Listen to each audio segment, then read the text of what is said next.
Alright, we are live once again. And we are going to Madame Tuspel's Museum of Waxworks, which is, of course, a riff on Madame Tussauds, the real waxworks location in good old London, England.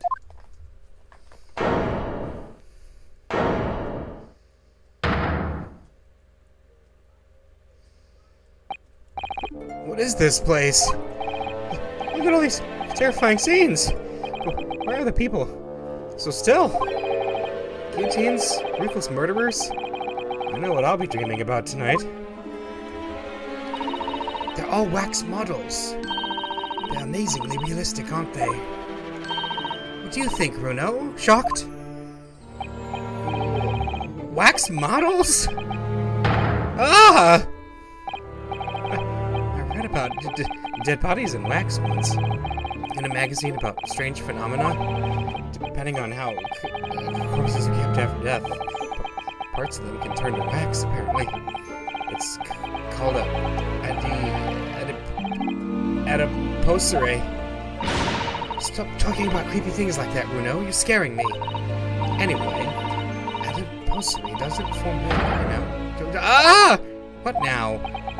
I've just remembered something else I read in another magazine about strange phenomena. There was an old lady, maybe a witch, who used to pour molten wax over corpses and put them on display. None of the exhibits in here are real. They're all entirely man-made replicas. They can't be! You really expect me to believe that? Just look at them. Oh. There's no way anybody could make models of people that are this realistic. They're all such gruesome scenes. Wait. What is it? Oh. No. I must be seeing things. Wait, what? Why is there a hand? That's... what? That big heavy curtain is in a very prominent position, isn't it? I have a nasty feeling there's going to be something truly terrifying behind it. Oh yes, that's the famous Tuspel's special exhibit. It depicts one of England's most notorious killers. Do you want to pay the extra fee and have a look? Pay more money? To be even more terrified? Oh, let me think about that for a moment. It was only a suggestion. I wonder what that's supposed to be. Is it like a riff on the Wax Museum movie with Vincent Price? These models are so well made, I can't tell what's waxwork and what's a real human. Or maybe all the exhibits are real people. And when it's closing time and all the visitors have gone home, they suddenly start moving about. Just thinking about it makes me wish it was closing time already and I was on my way home. Wait, I think I see Ben Stiller over there. Oh no. Rest in peace, Robin Williams.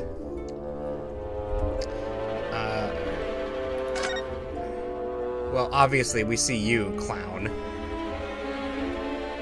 I see what you're up to, Sholmes. Your usual business. Being a goof. You big goof. But here we go. Is this some infamous murderer? Yes, called Jane the Ripper. All her victims were young women. I knew it. You can just tell by the way she's holding that knife. Sure son of a murderer. Jane the Ripper? Well, yes. Ah! What's the matter, Bruno? I've worked it out. I know what she's doing. She's trying to fill that bathtub with blood so she can have a soak in her victim's gore.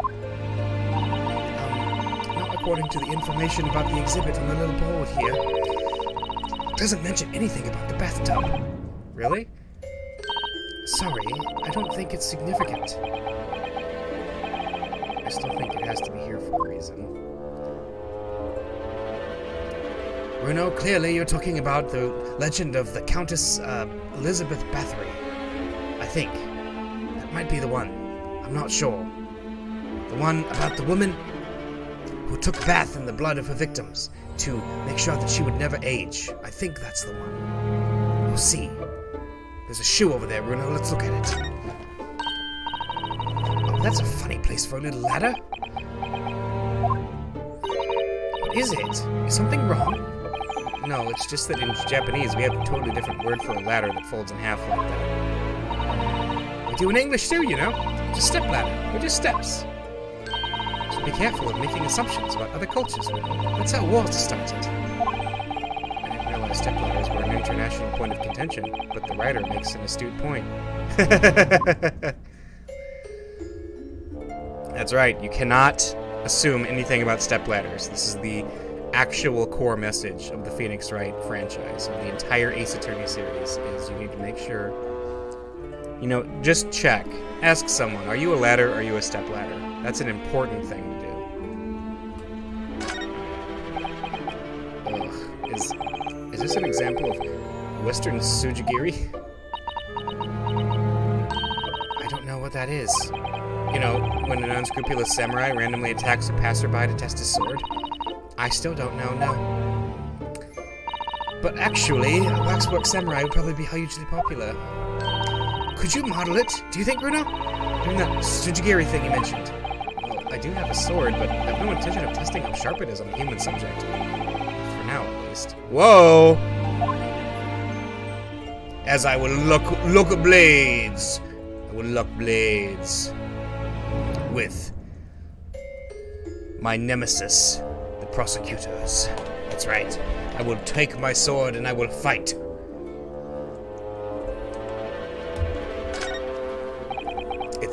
It's the great detective, Mr. Herlock Sholmes. Mr. Sholmes has his own wax statue in here, really? He just looked at you. Come on. Well, he is world famous after all. It's an uncanny resemblance, isn't it? It makes my skin crawl to look at it. I know. Look, Bruno, I can kick this Hurley, and he doesn't move a muscle. Also, Hurley, not Hurley, but look, Bruno, I've also noticed that Sholmes does not appear to be part of the art of the background. He appears to be his own 3D model. That very much indicates that he is not, in fact, part of this display. This is like an old PS1 game where you could see the pre-rendered backgrounds and figure out what was important based on what wasn't pre-rendered. You can't go around kicking the exhibits, Iris. Wait. It just moved, I'm sure. And not just a little bit either. Really? Did it? Look closely. There were beads of sweat on the face of this waxwork model.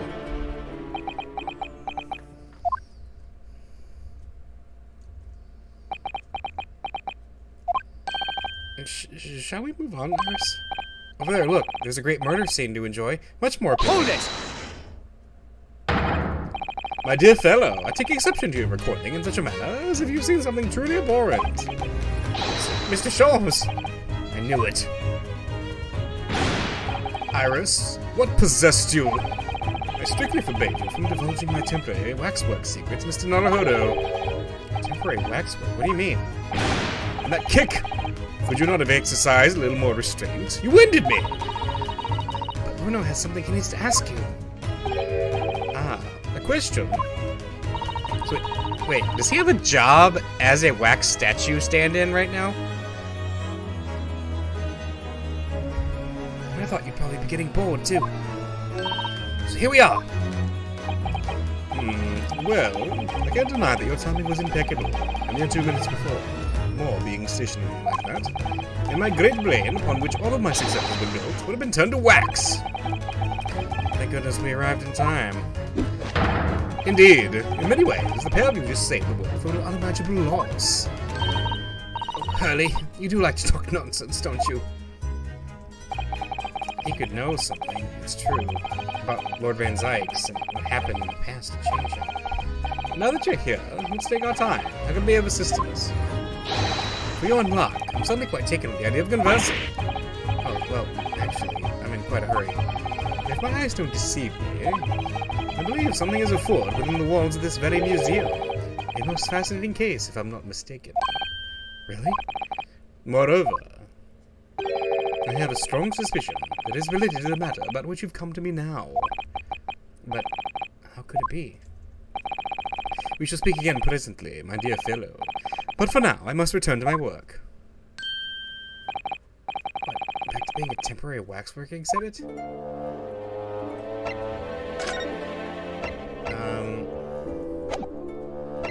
Do you have anything to say? Hey, do you know what this is? Mr. Sholmes, about this. As you will see, I'm rather busy at the moment. If it's advice you seek, come to my office tomorrow, and I should be happy to help you. Shall we say, threepence per item as a consultation fee? That's 2 hours of gas, that is.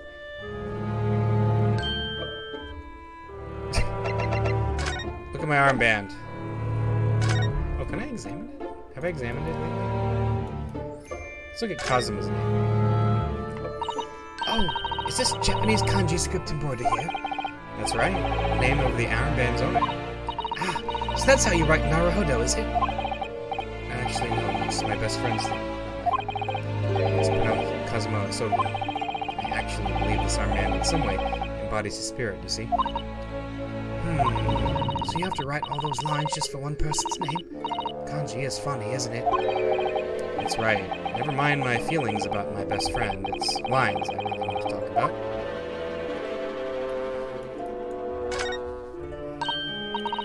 My dead best friend. Oh, so you have scale balances in Japan too, do you? Well, yes, but nothing like the old Bailey's huge example.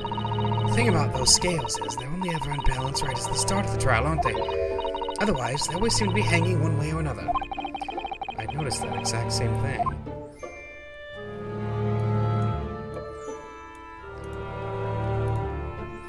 Okay. I can't find anything out of place. Got it. Let's go back, shall we? We've already looked at... Have we looked at this green piece of cloth yet? I don't think we have. Let's see. It looks like layers of thick canvas with a thick rubber lining of sorts. I've never seen anything like it before. But applying Mr. Sholmes' methods, you might deduce it was part of a raincoat worn by someone who really didn't want to get wet. And the charm must have occurred when the person was struck by lightning. Or maybe not.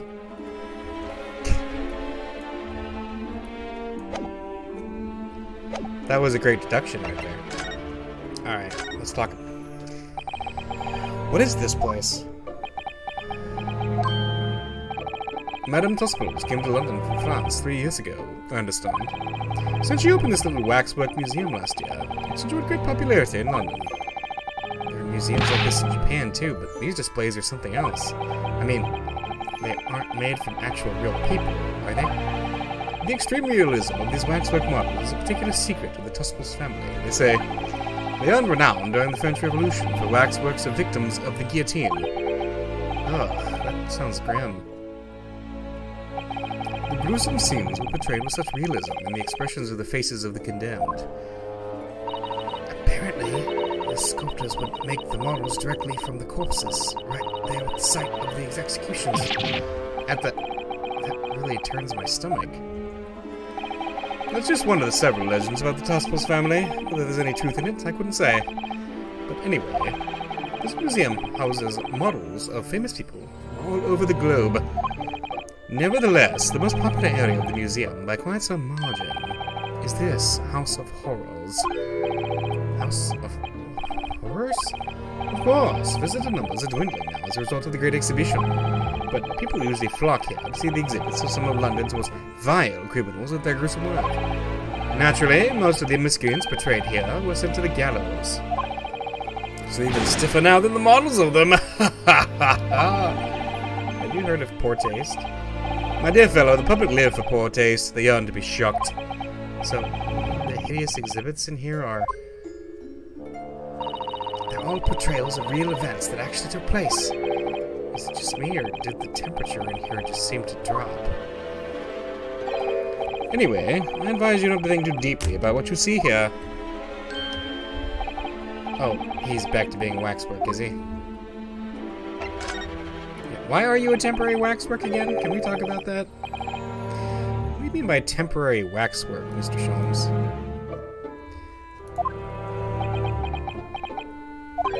Exactly what you see.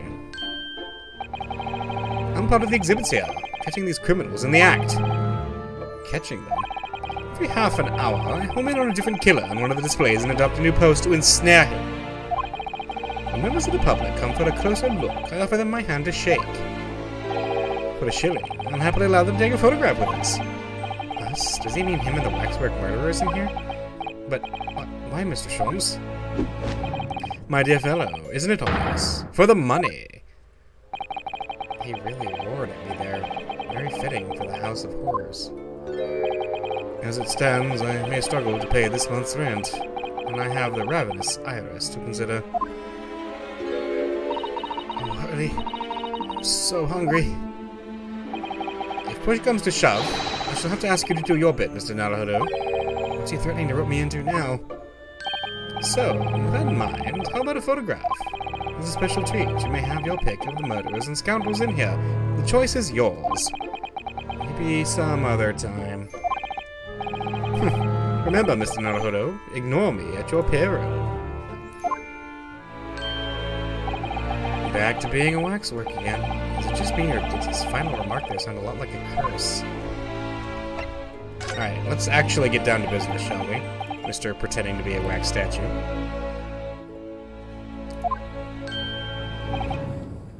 Well, what is it you'd like to ask me then? Actually, it's about Lord Van Zykes. Ah, our friend Mr. Reaper. How did you find him? Well, I trust. And we bring him up to speed. And so I filled Mr. Sholmes in about everything I'd learned. And Lord Van Zykes. Or about Lord Van Zykes, about Professor Hairbrain. And about the strange coincidence that they had been at university together.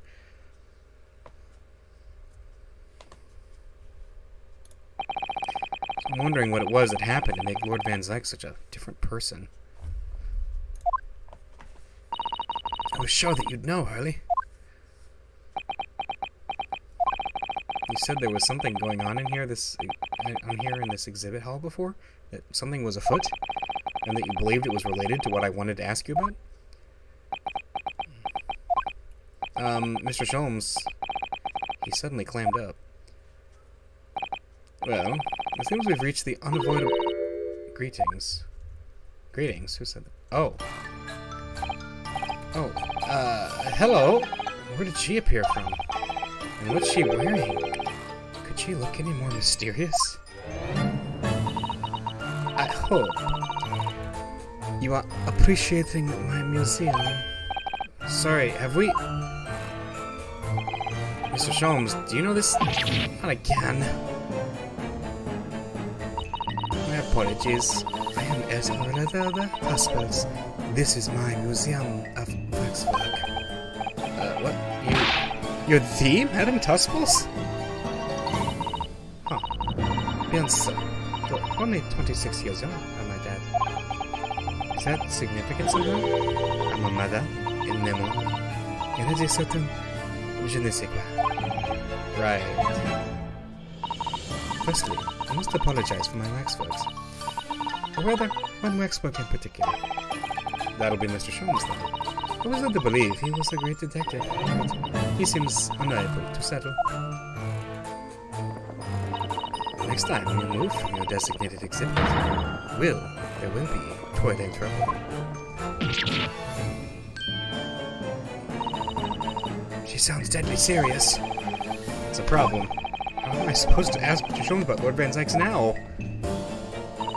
Let's not forget what Hurley said before. It is a witch. About something being afoot right here in the museum, I mean. Yes, I know, but... I'm so curious. I want to know what's happening here. Haven't we got enough on our plate already? Well, Miss Tusples, look at my armband. Madam, or Madame, there's something I'd like to show you. Yes, what is that? I worked on it myself immediately, and I've been very curious since... well, it's actually the mark of a defense lawyer in the Empire of Japan. Oh, not so much. Not quite as interesting as I'd hoped. What exactly were you expecting from an armband? What, do you think it was like a magic thingy? Do you know about this crossbow? Can I show you this? Oh, how fascinating. Is this made of wax? No, sorry, it's a piece of evidence. Why would you want to show me this? You can only wax lyrical about wax, is that it? Well, let's talk. Talk about your waxworks. A little girl wants to be witch. I say we dump them in a while and see if they float. Yeah. We found a witch. Maybe burn her. Did you make all these waxworks, Madame Tusples? I did. I am the 3rd generation of waxwork artisans, you know. Gosh. It was my grandmother who began the tradition in my family. Her fortunes were checkered, living through the turbulent times of the French Revolution as she did.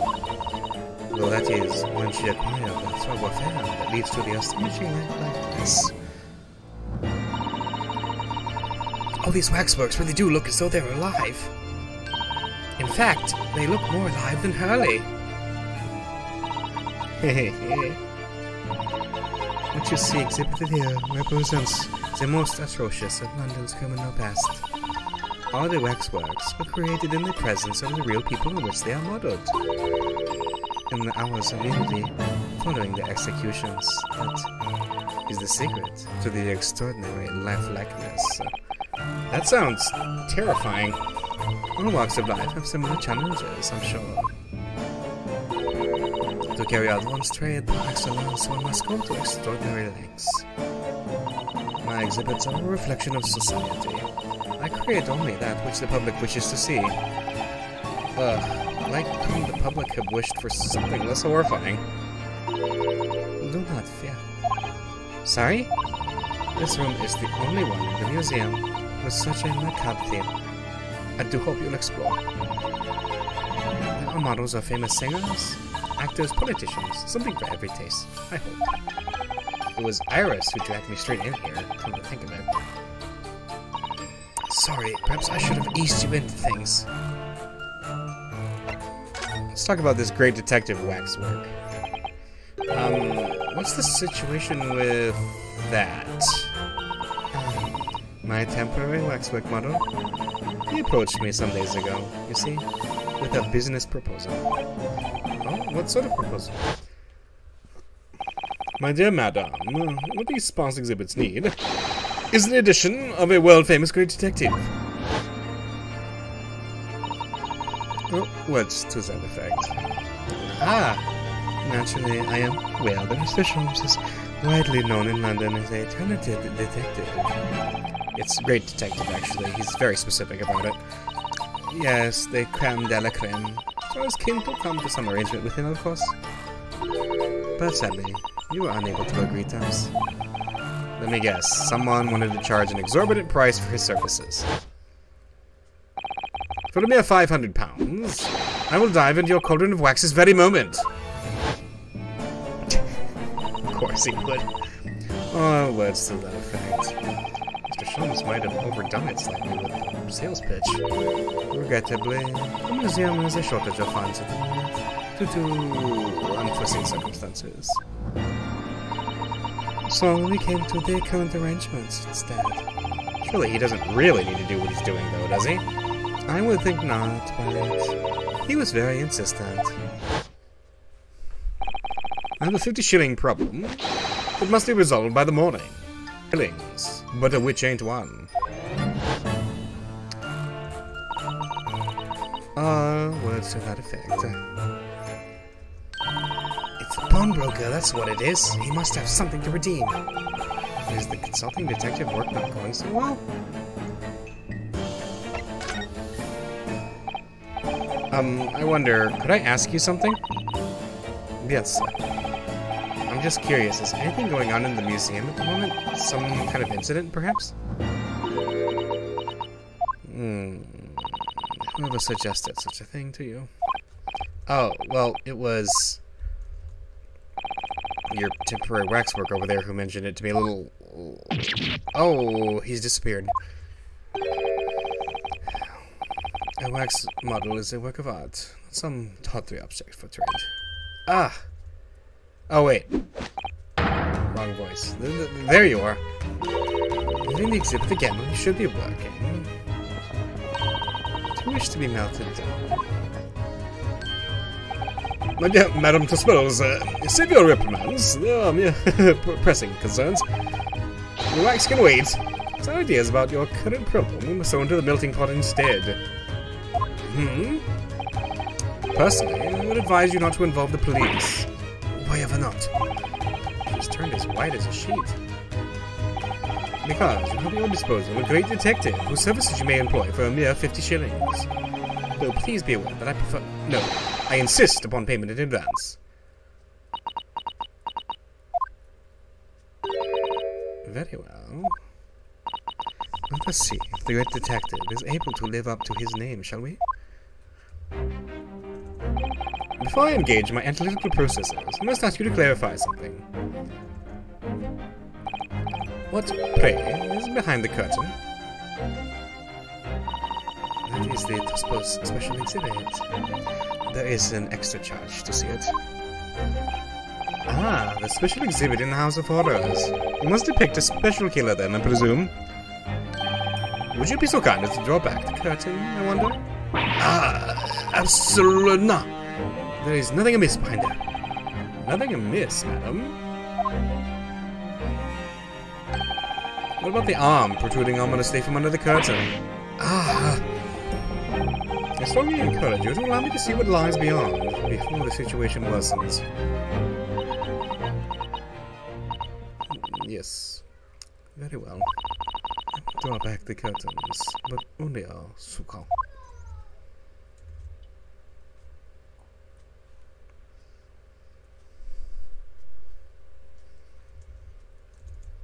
Number 139. I must confess, I peeked behind the curtain earlier. The Tospo special exhibit is a very bleak graveyard scene indeed. And yet, somewhat surprisingly, the waxwork killer one would expect is nowhere to be seen. It does strike one, however. What the heck? Is the portly gentleman lying peacefully on his back on the floor?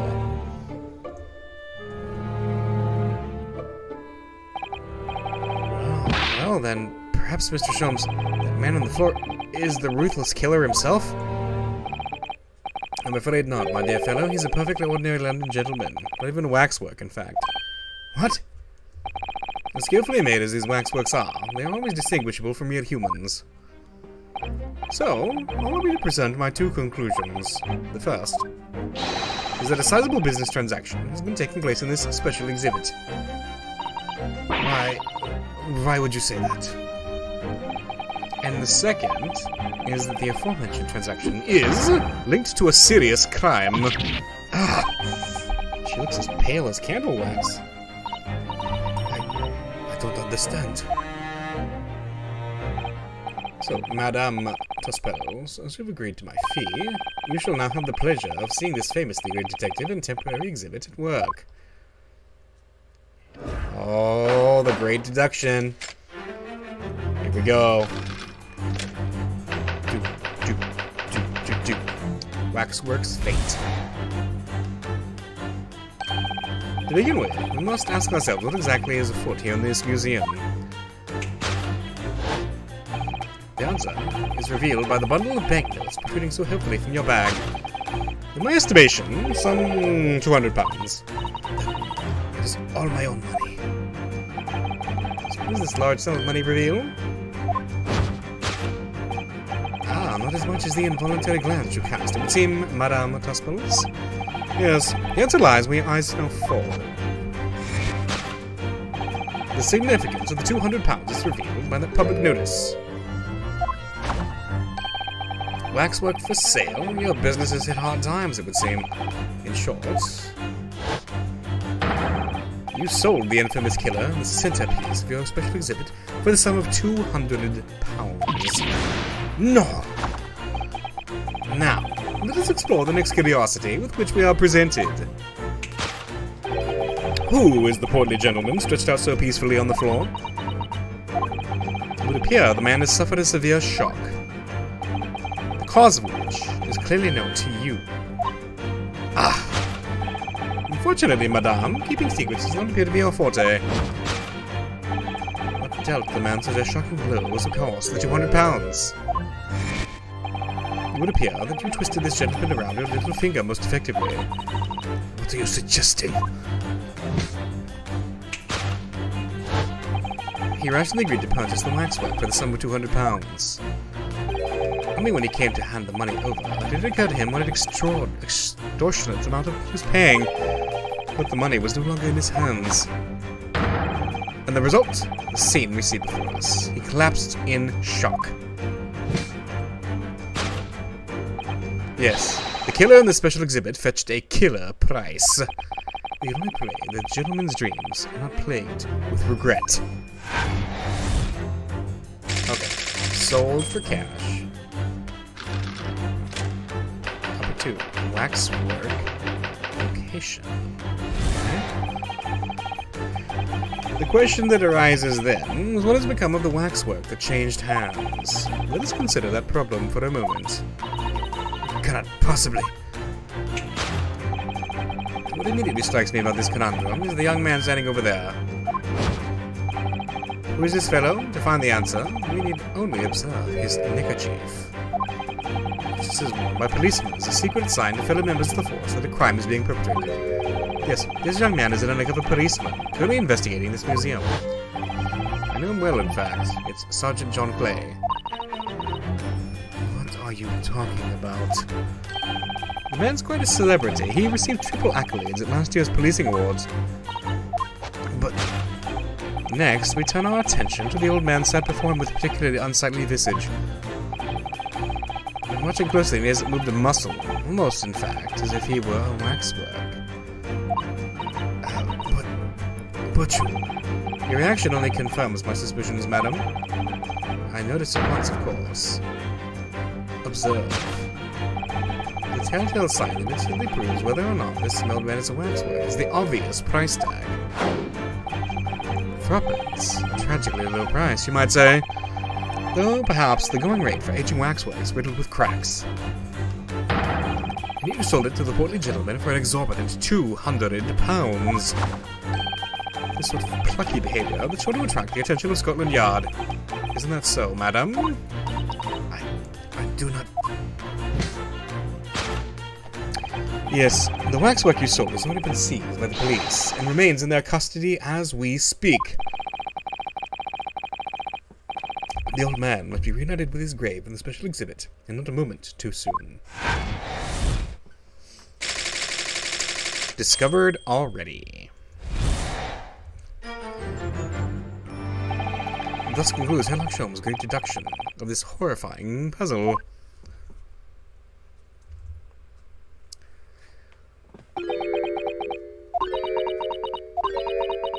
Yeah. I say I've stunned you all into silence. You have, Hurley. You have.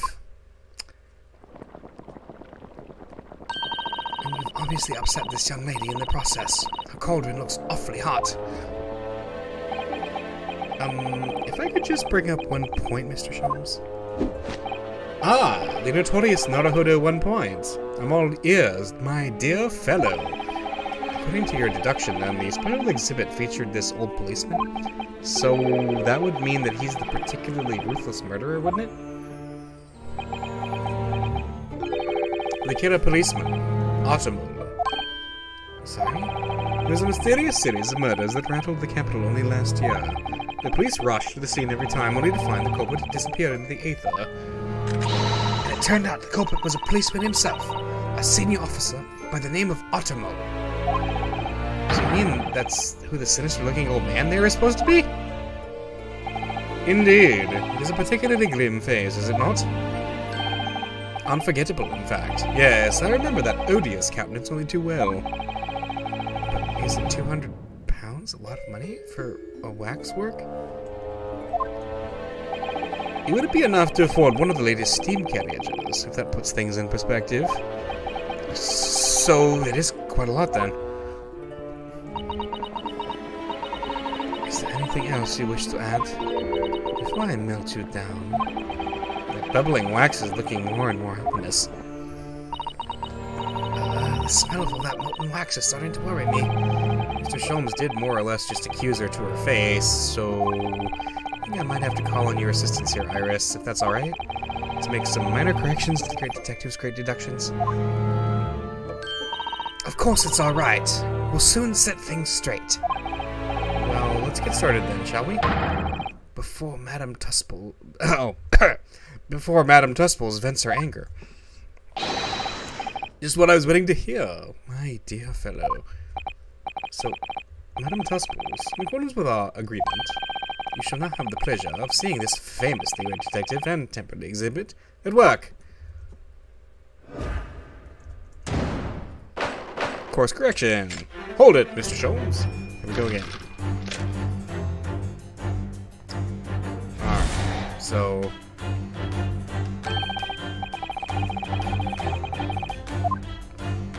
he's asking... the answer is revealed by the bundle of banknotes. So there's 200 pounds. Okay, and then she's looking somewhere. Let's see. The answer is where her eyes are falling, which is... aha, here's the problem. He's saying that it's the public notice. Well, she definitely looked in this direction, it's true. But I'm not sure she'd sell any of her waxworks, even for 200 pounds. Oh? She must pour her heart and soul into making them, don't you think? Over and above the wax. If it were me, I wouldn't sell them for anything. For that much money, I would. But it sounds like that makes me a bad person. Well, anyway. I wonder if the 200 pounds could have some other significance. Let's follow that furtive glance again and see if there's anything else that could explain it. Alright, what is she looking at? Wait, what's this? Note on the wall. What's this? What's that note doing pinned on the wall there? Oh yes, let's see. Dear Madame Tuspels, we've taken the prisoner from this room. The price for his safe return is 200 pounds. Have the money ready by noon on 23rd October. What? This is... it's just like the sort of thing that's left behind when someone is kidnapped. Yes, it's a ransom note. Exactly. I think we found our cause here, but just in case, is there anything else worth looking at just for the humor factor? Let's look at the public notice. Waxwork for sale. Would anyone really buy models of mass murderers? I think I'd rather have 200 pounds in my pocket. Exactly. You could buy one of those brand new types of steam carriage. That's what I'd spend it on if I had it. No question. Oh, I'd buy all the herbs in the world. Oh, sorry. The Brits pronounce the H in herb. All the herbs in the world. There must be another explanation for the money. We need to keep looking.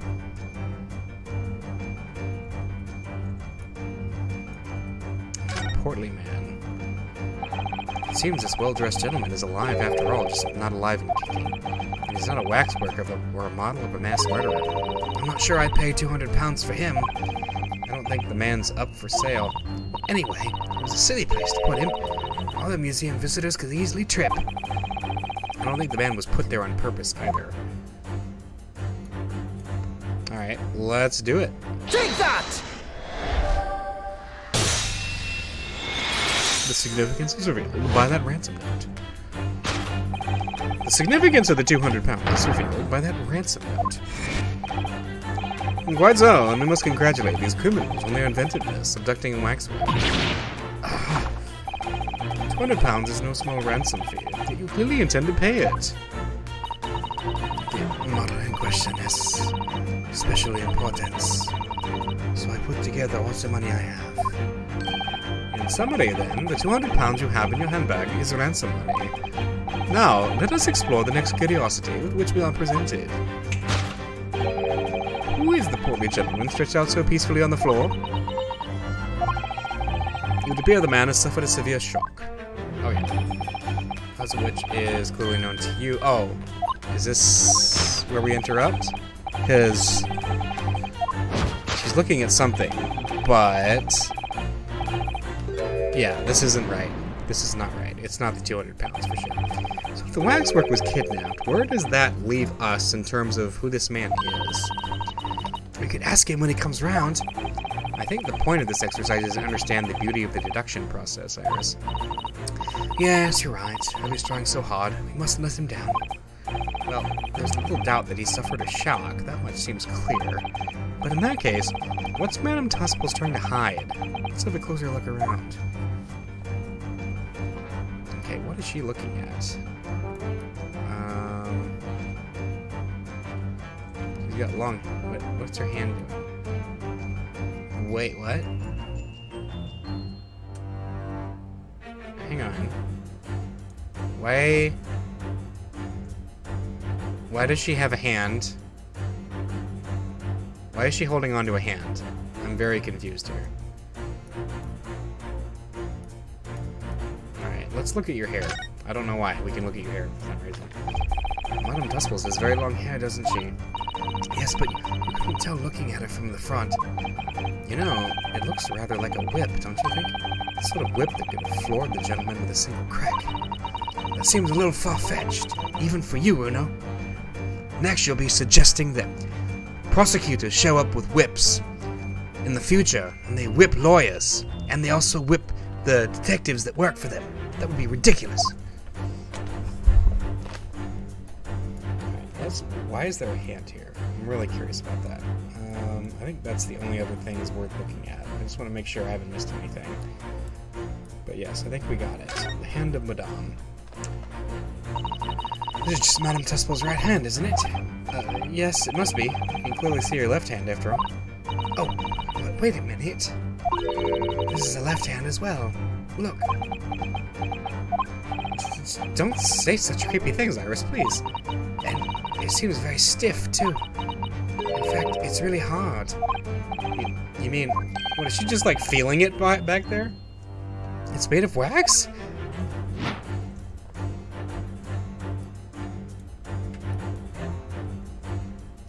The 200 pounds. So she was prepared to pay all that money to get her waxwork back again? Really must have been a very special model.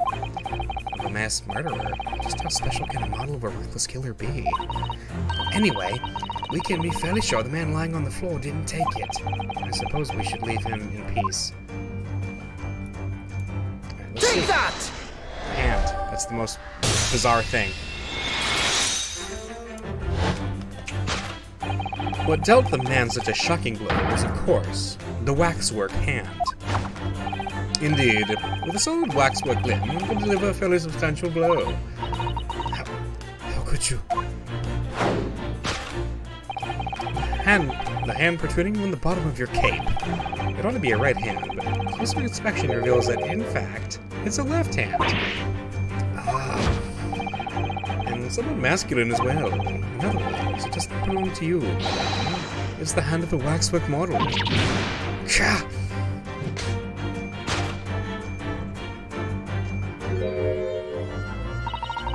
Some of the visitors to my museum can be troublesome. They meddle with the exhibits and cause damage. So you mean that arm? Yes. This gentleman saw fit to try to remove it as a souvenir. No small keepsake. Like taking a whole branch of a cherry tree when you go to view the blossoms. I'm afraid I had to teach the man a lesson. You confronted the man and tried to take the arm back. And the result? The same as he before us. He was knocked unconscious. I think we may need to revisit later. But for the time being, we have our conclusion. Yes, the killer in this special exhibit has been kidnapped.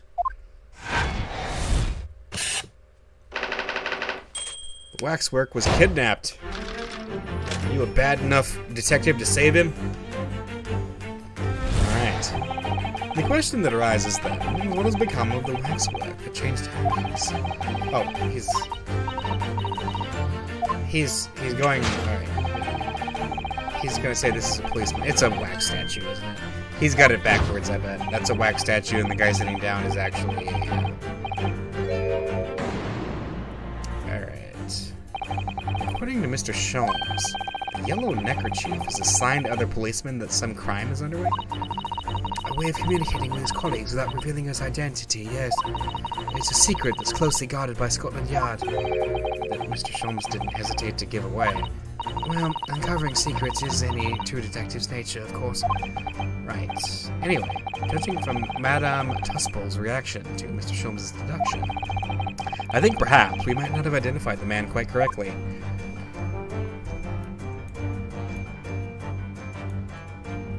Oh.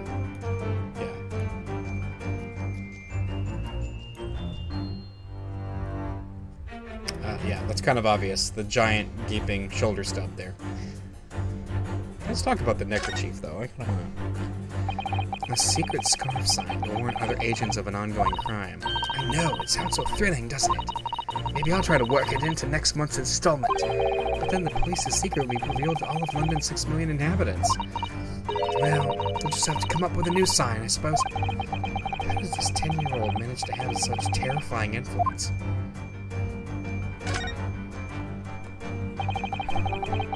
I know, he's such a goose. I've seen hats like this in Japan as well. They're called flat caps, aren't they?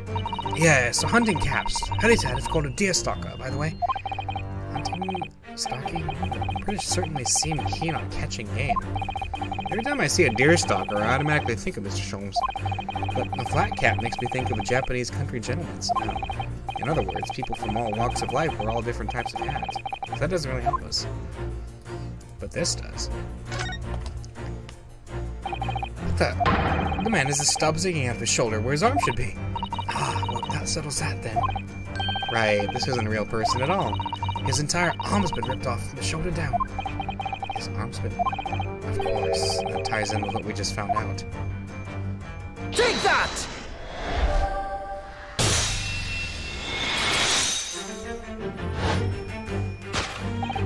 Who is this fellow? To find the answer, we need only observe his shoulder stub. No such boneless human wants to serve, of course, I can assure you. In other words, the man standing here, the young Sergeant Jean Clay,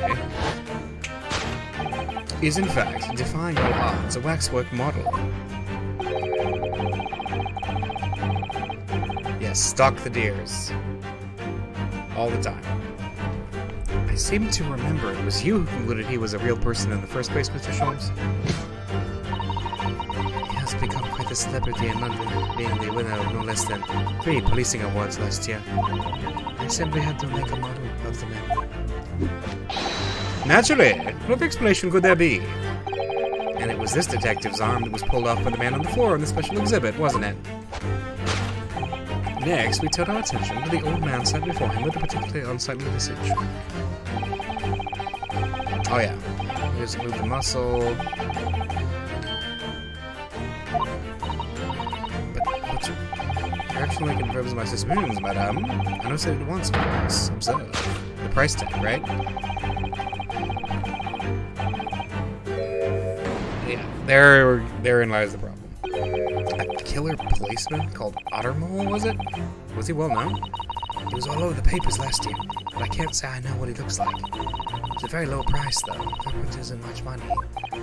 Only enough for a few measly hours of gas in Mr. Garrideb's delightful lodgings, in fact. So this is the special killer taken from the special exhibit, is it? The waxwork that somebody stole from the museum and tried to ransom for £200? Is this crusty old killer policeman, Ottermole? Really? Perhaps we should have a good look around again and see if another idea crops up. Okay, let's see. Wait a minute. He's moving. And he has a scarf. Let's see. Let's look at this. He has a scarf on his arm. I don't believe it. It's a secret sign that lets other detectives know some criminal activity is underway. Yes, it's a slightly strange choice of outfit if you're trying to go unnoticed. He must be a detective disguised as a policeman. Or a detective disguised as a waxwork model of a policeman. Or a dude, pretending to be a dude, pretending to be another dude. He doesn't look like he's clever enough to think of something like that, though. Perhaps we should try to be a little more polite about him, Iris? You know, the price tag, I think, is the scarf, right? 3 pence? It's a far cry from £200, isn't it? For threepence, you could buy it and put it on display in your room, Bruno. I think I'd rather not go to sleep being watched by an old man if it's all the same to you. The price tag does stand out, doesn't it? I mean, you couldn't even buy the helmet on his head for that much money. I don't think. I wonder what the price tag's really for, then. I don't know, but his leg is definitely twitching. Look at this. The old man's tapping his foot like crazy. He seems to be fast asleep, though. He's not tapping his foot consciously, then? So you mean it must be a twitch? Never mind that. The point is, waxworks don't tap their feet. Or twitch. He's a turducken. Oh my gosh. He must be delicious. Yes. I like Twitch, Runo. Have you ever seen it? That delightful fellow. Ninja, whatever his name is. I watch him all the time. And look at his arm, too. We've seen a scarf like that somewhere else around here, haven't we? Take that! The Twitch.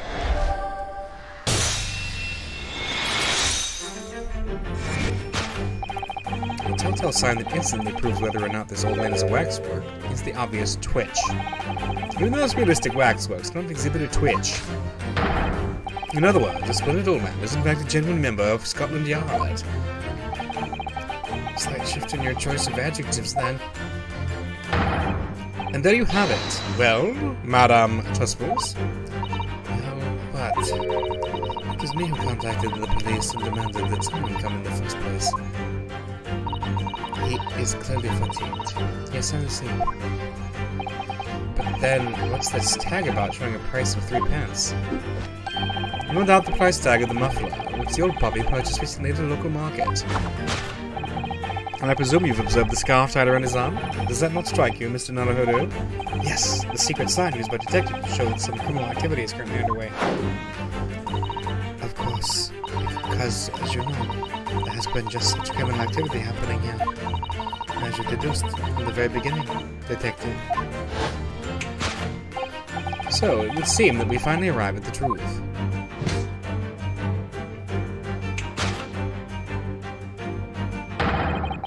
The waxworker, the especially ruthless killer from the special exhibit, has been kidnapped. And Scotland Yard are already investigating. But the model's whereabouts remain a mystery.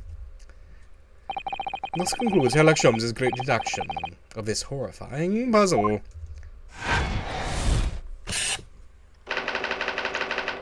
Conclusion, still a mystery. But that's just a theory. An elementary theory.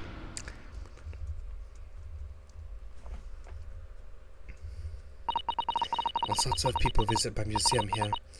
Men and women, young and old. Sometimes they drop in just for a short time on their way back from the pub. I welcome them all. But if anyone tries to damage my exhibits, I do not take it lightly. Anyway.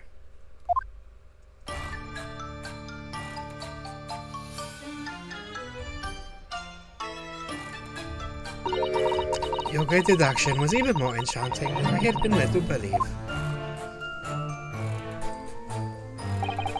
It was a pleasure. My dear madame, I am gratified that you enjoyed this spectacle. And as for your rough customer, I no doubt he'll regain consciousness shortly and return home. What concerns me more is the waxwork in the special display. If it was indeed genuinely abducted,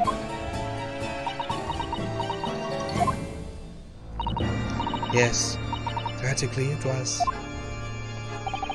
Then I would ask you to recount to us the events surrounding the stolen waxwork, in as much detail as possible, if you please. I'm trying my best with the voices, thank you. Very well. But as I have told you what I know, I must insist that you return to your work. The talents of a great detective could be put to better use, I feel, but as you wish.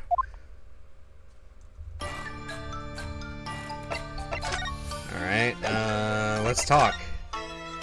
The stolen waxwork. Tell us more about the stolen waxwork, please. It was some days ago now, when I came in here one morning. I immediately noticed that the waxwork was missing from the special exhibit here. Is it your most prominent display? So that's why the curtains were closed. And I found the ransom note in its place. The culprit must have broken in during the night and taken it there. So this waxwork that was stolen was a model of some horrible criminal, I suppose. of a particularly horrible criminal, in fact. The killer who left a more profound scar on society than any other, I will say. The Professor. Not a name I've heard of. Wait a minute. So, Mr. Naruhodo, it seems the circle is complete. When last you left, you were the learner. Now I am learning. That's incorrect. Sorry? The Professor case happened around the time I was born, didn't it? Indeed it did, Iris. 10 years ago, a series of murders that rocked the capital. 10 years ago? Yes, at exactly the time that Barak van Zykes graduated from university. In fact... What? Surely he's not saying... So the big event that changed Mr. Reaper's life...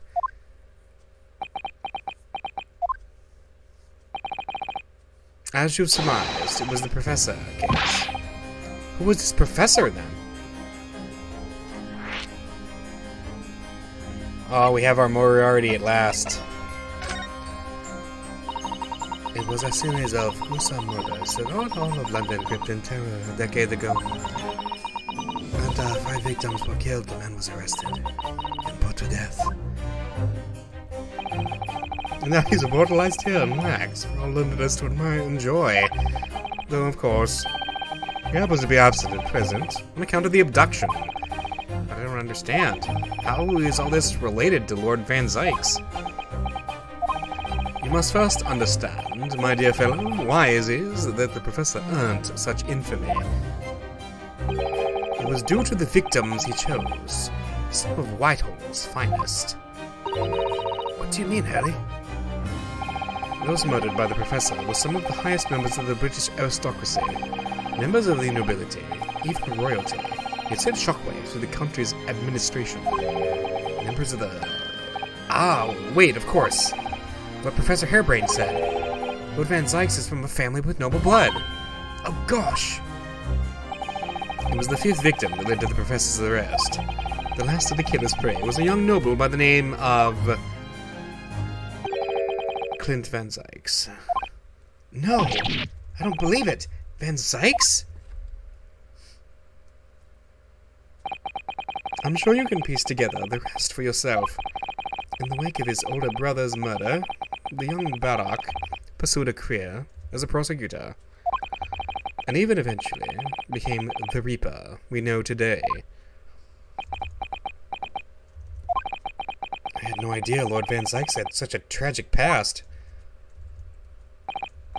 Well, I'm afraid that's all I can say on the matter, for the time being at least. After all, I have work to do. There's a waxwork exhibit. I'm afraid I shall have to excuse myself as well. Oh yes, of course. It's been a pleasure. Thank you.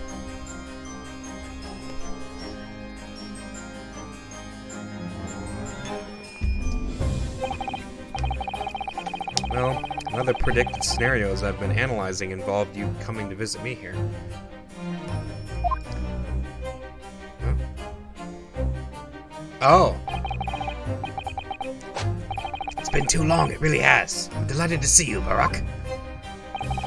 It's been 10 years, and here we are, meeting in a prison of all places. I can't forgive myself for what happened to Mr. Assman. I just can't. I still can't believe it could happen. Tomorrow, the court will decide. Yes, I have a young Eastern man acting for my defense. He seems reliable enough, though. It was an accident, a terrible accident. He assures me he can prove it. I must warn you. Oh, I know. I've heard already. You're going to be prosecuting, aren't you? Yes. As I return to England, I've heard lots of stories. Barak, are you really... What? Never mind. I know that you have my best interests at heart. My friend is on trial. I wouldn't entrust it to anybody else. Of course, I fully understand. Thank you, Berg. Until tomorrow, then. I'll see you in court.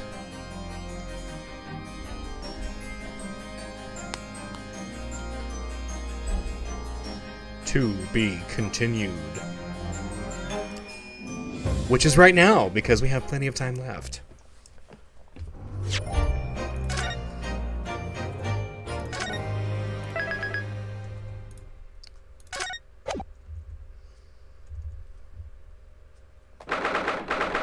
October, 8:52 a.m.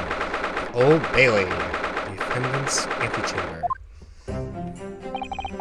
I can't believe it's been 6 months since I was last allowed to work in court. Now here I am, back at the Old Bailey. Ah, Mr. Naruto. Good morning, Professor Hairbrain. I don't understand. Doesn't make any sense. The atmospheric pressure in here is off the charts. I've never felt anything like it. It's crushing me. I feel it every time I'm here. That gravity. Well, this is Britain's highest court. But are you telling me it's fitted with some kind of device that can actually control air pressure? I think it's probably all in the mind. Ah, yes, well, you won't let me down, will you, Mr. Naruto? I'm counting on you in today's trial. To save my life. To save the secret of my super high voltage instantaneous kinesis machine from being made public. Yes, I understand. I know what I have to do. I have to establish the explosion 2 days ago was nothing more than an unfortunate accident. Well, I'm sure there's nothing to worry about, really. Justice will prevail. My commiserations, Mr. Naruto. You appear to have been lumbered with the most tiresome case here. Who is it? Oh, Mr. Sholmes. I didn't expect to see you here. That was very mean, Runo. Leaving me alone at home with Hurley. Took me at least an hour to wake him. Is it? Are you Herlock Sholmes? Indeed, sir. I am he. Herlock Sholmes. Oh, I've heard all about your exploits, even whilst living in Germany. Yes, Rance magazine is on sale in Germany too. This month's installment was sublime. Your deduction in the adventure of Silverblaze was wonderful. Oh yes, a memorable case indeed. Concerned a snake, I seem to recall. No, that was the Speckled Band. Well, thank you for coming. I do appreciate your support.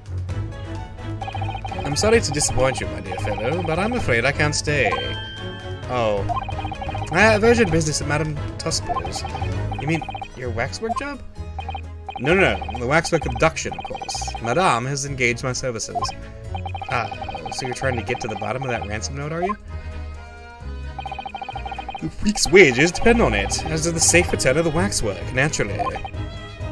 As such, I intend to give it my undivided attention. Oh, well, never mind then. I understand.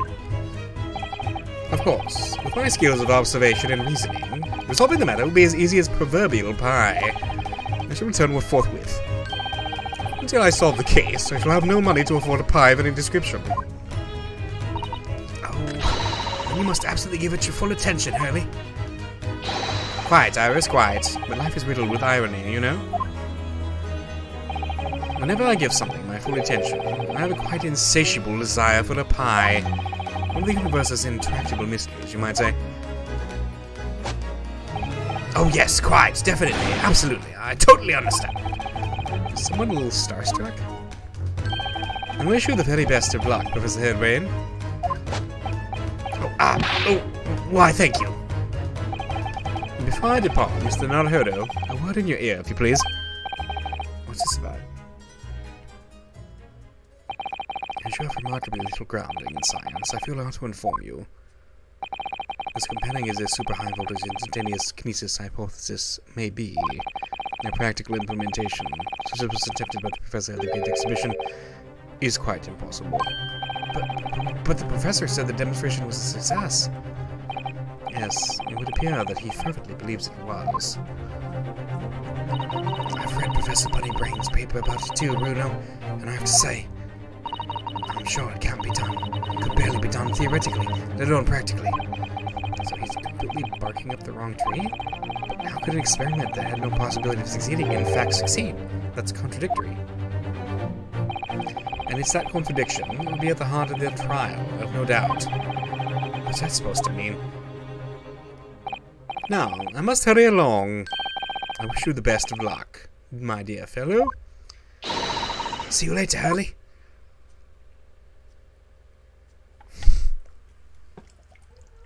Well, it looks like you're on your own today, Bruno. But chin up. You can do it. Oh, what about you, Iris? No, I'm afraid I can't help. I have something I need to do. I see. It's going to be a big surprise for you when you find out what it is. That sounds ominous. It's not another cat flap maker, is it? Counsel for the defense and the defendant. Court is about to be in session. Make your way into the courtroom at once. We're on our way. An experiment the laws of science say can't possibly succeed. And a scientist who's convinced that it did. That's the riddle we have to unlock here at Rimouski. That's the key to this case.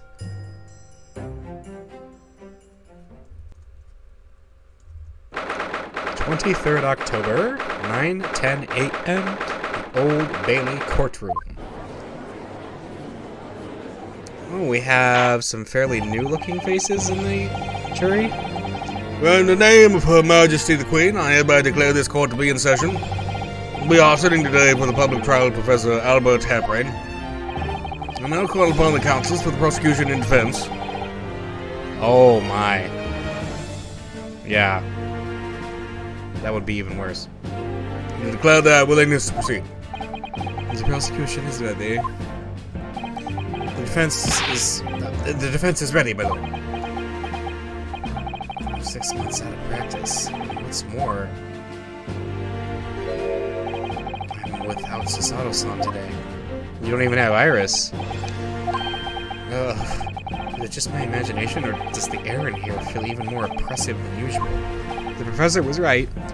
So, I must say I recollect the victim of this case all too well, Mr. Odie Asman. Mr. Asman was a well-known financier, though that was merely a front for his diverse criminal activities. It was only a month ago that the man appeared in court prosecuted by you, Lord Van Zykes. But the jury unanimously found him not guilty. Because every member of the jury had been bribed by the sound of it. Those powerful London criminals are prepared to go to extreme lengths to keep their freedom. But 2 days ago, on 21st of October, Mr. Asman met his end. The work of the Reaper, was it? If that is how your lordship would describe divine retribution. But the fact remains that Mr. Asman's death was a direct result of the actions of the accused, Professor Harebrain.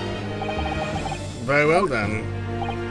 Now, ladies and gentlemen of the jury, you have been selected at random to represent the will of the people. Are the 6 of you ready to fulfill your societal duty? I am most gratified to have been selected to carry out this important civic duty, my lord. To have a man's fate in the palm of one's hand. Oh gosh, oh golly, that sends shivers down my spine. Science experiments, magic, conjuring tricks, courtroom trials are nothing more than performances. Any spurious scholar that defies the reputation of science deserves to hang. We have to listen to what's said on both sides of the fence and settle on one, that's it, isn't it? Wait, that's the guy from court. Wasn't like this in my day, wasn't like this at all. That's the police killer Ottermole lookalike again. And he's as exhausted as ever, it seems. Well, as I'm sure you are all aware, the incident we are here to judge today tragically took place at the Great Exhibition shortly after its opening. So the death toll could have been far worse, with the exception of the victim. No one was killed. Nevertheless, the dream of the science being exhibited rapidly turned into a nightmare for the spectators. A tragic turn of events, and as such, the eyes of all London, no, of the whole world, will be on this trial. It is our duty to reach a swift and just conclusion, I feel. So, your opening statement, please, Lord Van Zykes. At the heart of this incident is technology, never before demonstrated anywhere in the world. One of science's latest developments, I take it. The government is keen to capitalize on the Great Exhibition to improve Britain's technological advantage. The technology being demonstrated by the accused was described as super high voltage instantaneous kinesis. Good lord. It's designed to disassemble human subjects using extremely high voltage electricity and beam them instantly to another location where they are subsequently reassembled. Is such a thing even within the realms of possibility? Well, I don't believe in it, that's for sure. Disassembling people with electricity? My goodness, how shocking. Ha! The whole idea is absurd. I thought this would never stand up to scrutiny. Sir, I believe you are a fellow of the Royal Society, are you not? An expert in your field? I am, and my word on the matter can be considered final. Instantaneous kinesis is poppycock. So this expert and Mr. Sholmes are in agreement? It's impossible? What is the prosecution's view on the matter? The prosecution would assert that the accused's instantaneous kinesis demonstration was a success. What? What rot? Order! Order!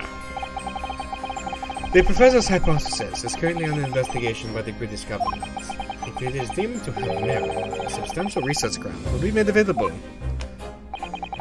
The accused made use of the invention built on his new hypothesis to take Mr. Assman's life, in order to be the sole benefactor of the grant. But this disastrous demonstration was no accident. It was carefully designed from the outset to end the life of the victim.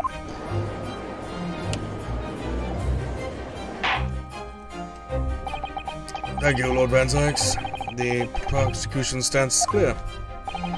But you will now bring forth witnesses to substantiate your claims. Gladly, my lord. Oh, the cape's coming off. Bailiff, show the first witnesses to the stand.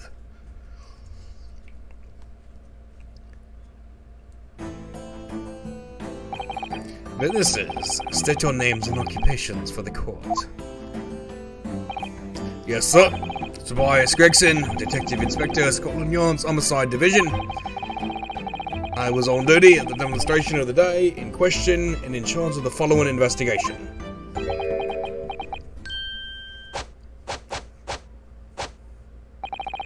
Albert Harebrain's a scientist.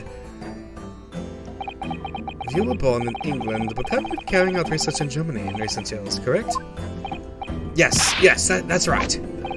After graduating from university here in Britain, I went to work in Germany, and I made an amazing discovery, which is what brought me back, and to demonstrate my incredible hypothesis at the Great Exhibition. You demonstrated was incredible, alright. An incredible explosion. But the science was a success. The instantaneous kinesis worked. Everyone saw it. They must have done. Yes, there was the terrible accident, but the demonstration of my hypothesis was a success. Well, that much is undeniable, as shown in this photograph taken by the forensic investigation team. This was taken inside the Crystal Tower, I take it. The centerpiece of the exhibition, no less. That's right, my lord. It seems the victim rammed straight into it. I see. Very well. Let's submit the photograph as evidence. The photograph of the victim has been entered into the court record. A photographic print of the victim, taken after he had ostensibly been beamed to the Crystal Tower, it shows an apparent stab wound to the chest. As the court's word, the victim of the incident was Mr. Odie Asman. There's been a number of allegations made against the man, but putting them aside for the time being, he was the man who financed the research for the experiment and the demonstration itself. I see. So to summarize the situation, the defendant is accused of taking the life of the man who funded his work. Would that be correct? Exactly. But couldn't it be that the explosion was caused by some malfunction in the apparatus used for the demonstration? That's right. That must be it. My splendid machine. My poor, splendid machine. You saw it yesterday, didn't you? We can't even examine the wreckage thanks to the Special Dispensation for Scientific Equipment Act. What? The wreckage? The wreckage?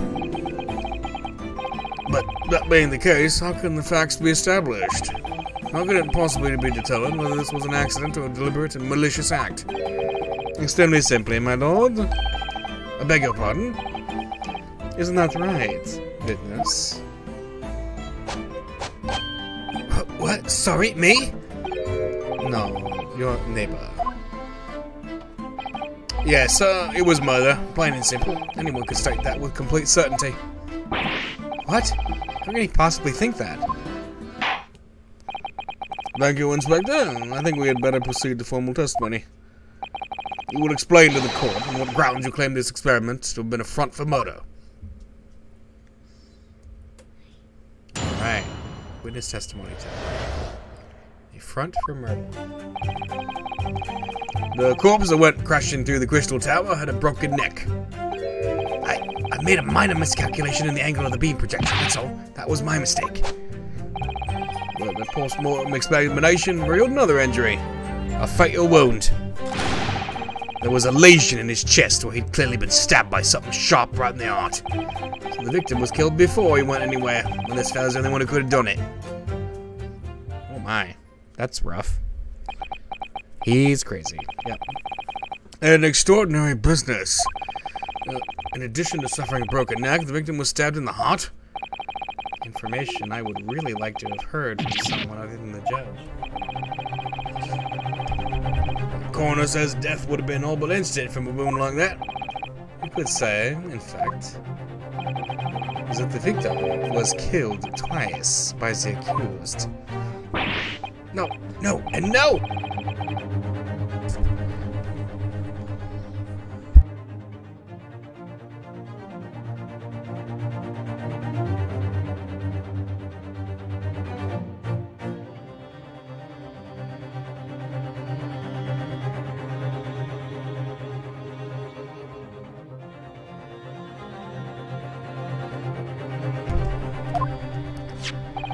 I have here the experimental plan document that was submitted to the security team.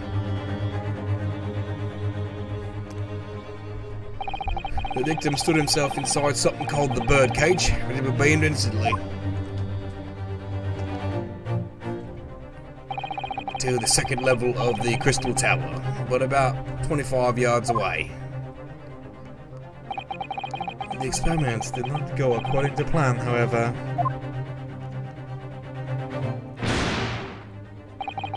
As the machine was put into operation, there was a large explosion. The blast caused the beam transmitter to point higher than intended.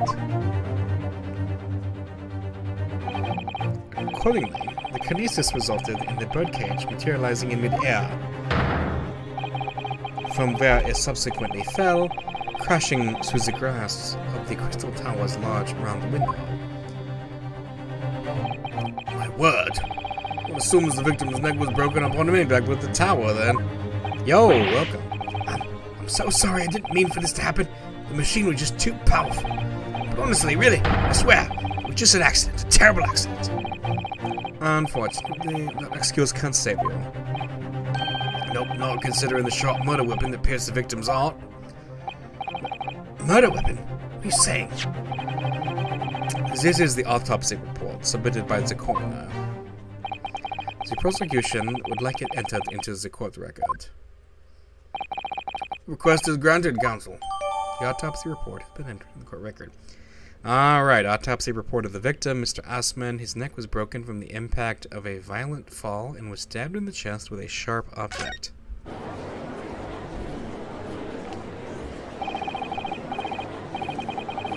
I was there in person, you know? I saw the whole ludicrous performance. The only other person on the stage with Mr. Assman was that disgraceful excuse for a scientist. Then really, by all accounts, it must have been him. Hard to think otherwise, really.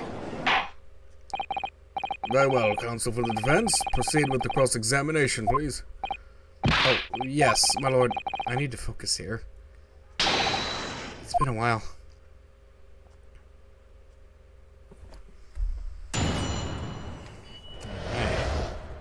Front for murder.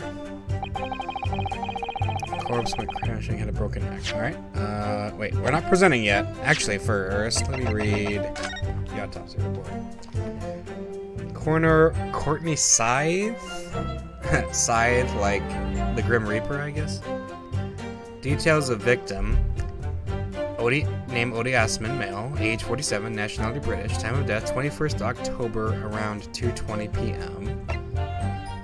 Cause of death, hemorrhage of a wound to the chest that pierced the heart. Inflicted by a sharp implement.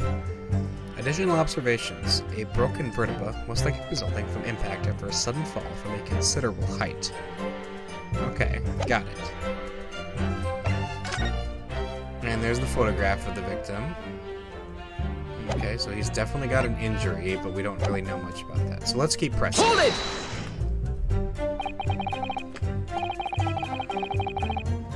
Are you suggesting that's because he fell from a considerable height? Exactly, which highlights something else about this whole rum business. What's that? The fact that the instantaneous kinesis itself was a success.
Alright, I'm back. Sorry for the delay. Alright. The fact that the instantaneous kinesis itself was a success. After the explosion, the cage with the fellow inside suddenly appeared out of nowhere in midair. So while all the experiment ended in disaster, the so-called instantaneous kinesis did actually occur. Remind us, Professor, what was the cause of the fatal disaster? Okay. Alright, let's see. Hold it! So the angle of projection is critical, is it? And you calculated it yourself, personally? Absolutely. The calculation is far too complicated for anyone but me to carry out. Only you got it wrong, didn't you? Yes, that's right. That's the point. The calculation is so complicated, even I can make a mistake.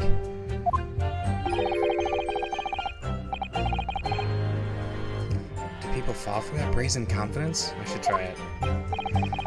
I took it into account the subject's height and weight, the wind direction, the ambient temperature. I considered every possible variable, so I just don't understand how this could have happened. Obviously, then, you had to include the weight of the clothes Mr. Aspen was wearing at the time, I suppose. Crackling comets! The answer should have been 3. So much for safety first. 3 must be for safety third.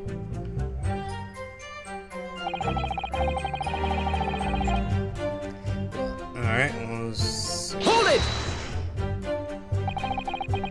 Another fatal injury, you say? That doesn't make any sense. I didn't think I'd have to spell this out, but here we go. Just because there were 2 fatal wounds doesn't mean I'm saying the victim had 2 lives to lose, does it? Too right. Obviously, at first, we thought the bloke had died due to his spine snapping in half as well. You're saying that's not the case? You'll get your answer once I've finished my fish and chips. If you don't keep butting in every few seconds. We all know that's a bottomless bag. The victim plummeted 30 feet into a glass tower. It'd be reasonable to assume that as the cause of death. Right, that's what we all thought, but it was a red herring, wasn't it? His lesion where he'd clearly been stabbed by something sharp right now. Hold it! Okay. The defense knew nothing of this crucial information.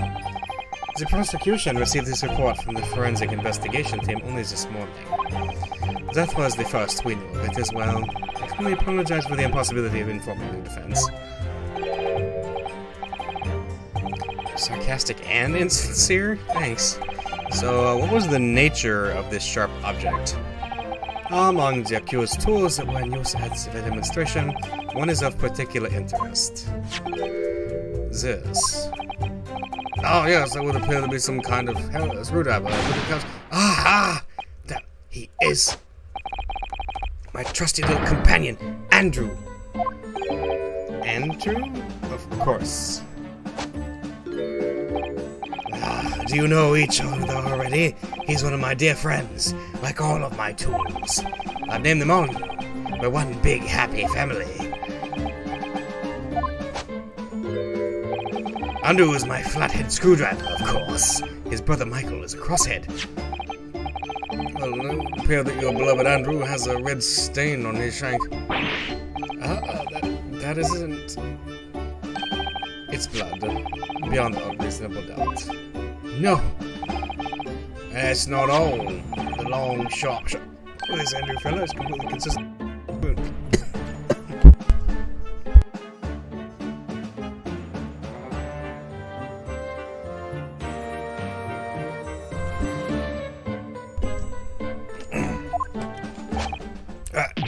What?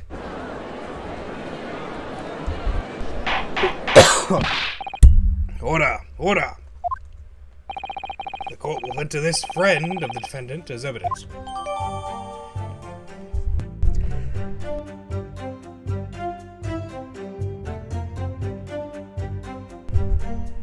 No, I just had a bit of a cough.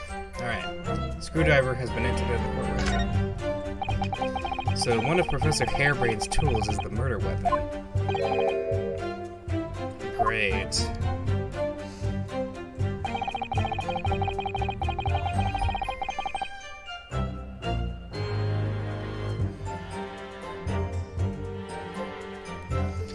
Alright, so Hold it!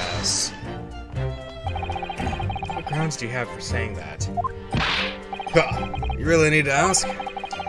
There are only two people on that public experimentation stage in front of the whole crowd. The victim, Mr. Oli Asman, and the accused, Professor Hebron. And we know for certain that before the experiment, the victim was alive.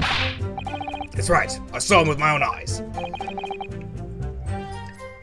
Professor Moore, following the explosion in Kinesis, nobody went anywhere near the body. In other words, only someone else on stage with the victim could possibly have done it. Wait a minute.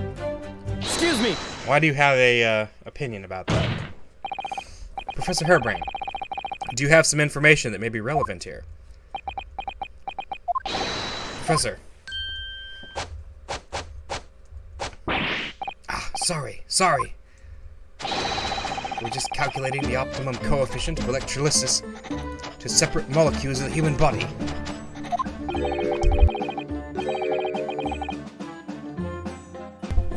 And the witness stand is the best place for that? It seemed as though you might have something to say about Inspector Gregson's last remark. Aha! Yes, that's right. Of course. He just said that nobody else could have done it, didn't he? Yeah, that's right. Who else could have stabbed the victim, hey? I don't know, but there's no way that I could possibly have stabbed Mr. Asman, as you say. Hey? Explain, please, Professor. Of course, this cold-hearted policeman may not be aware, I suppose. But humans are warm-blooded mammals with blood running continuously through their veins. I had heard.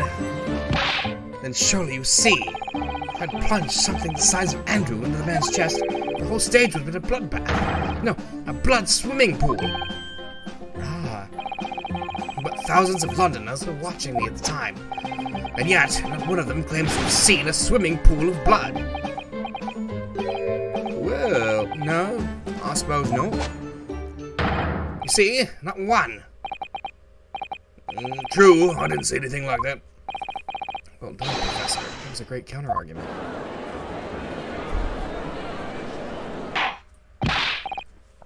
Order! Oh, are we gonna break a glass here? Pray forgive the discourtesy if I save a drop from my hollow chalice to accompany my old friends douching. Here's to you, Albert. Oh, you're too kind, Barack, but I'm really not a patch on you. No, you're not. No?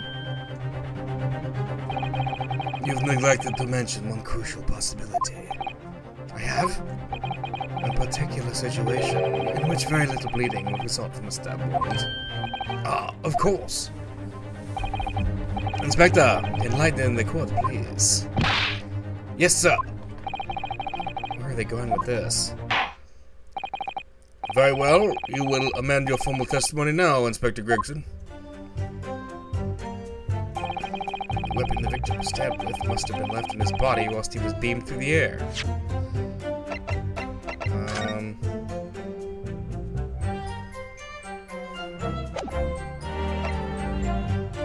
Really? Hold it! Let's see. Why would you think that, Inspector? Any wound, it's only when you pull the weapon out that profuse bleeding occurs. Whilst it's still lodged in the body, it acts as a stopper of sorts, for want of a better word. I see. You don't need a medical degree to be aware of this fact. It's common knowledge for any investigator. What's this something either? If you ask me, this book masks what he was doing from view with his body before stabbing Asman in the chest. They beamed the victim off the stage with his fancy device, the screwdriver still where he planted it. I would never do such a thing. My precious tools. I would never use them for such dirty work. I only use tools for the intended purpose. That's common knowledge for any scientist.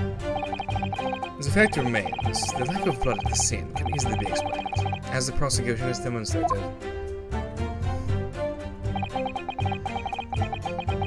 So that's all the testimony I have to work with. I had no idea the victim had been stabbed. That changes everything.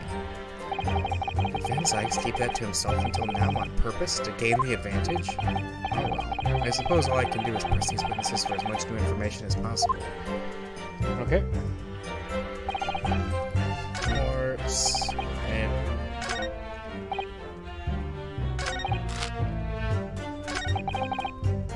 stabbed with must have been left in his body.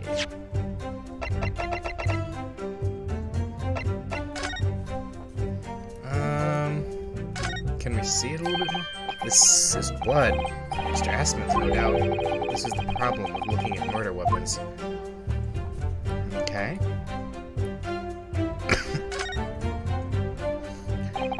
I've seen this unusually sharp shaped handle before. It's the same screwdriver that was lodged in the grill on the floor of the kinesis machine, which could be important information, so I should definitely make note of it. A metal screwdriver found poking through the grill in the base of what remains of the kinesis machine. It has a very distinctive handle. Ah! That's the problem. It was found at the base of the kinesis machine. Yep. Objection!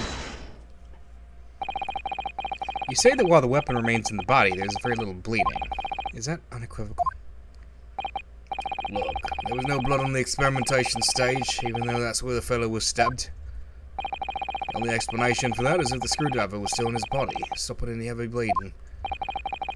It's common medical knowledge, my learned friend, even on your side of the world. Yes, but about this screwdriver. The thing is, we actually saw it at the scene ourselves, on the experimentation stage.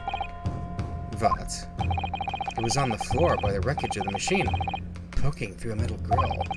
I went to pick it up, but the detective here stopped me. Isn't that right, Inspector Gregson? Now you come to mention it, yes. Inspector, we do understand that you permitted the defense counsel to investigate. That you contravened the Special Dispensation for Scientific Equipment Act.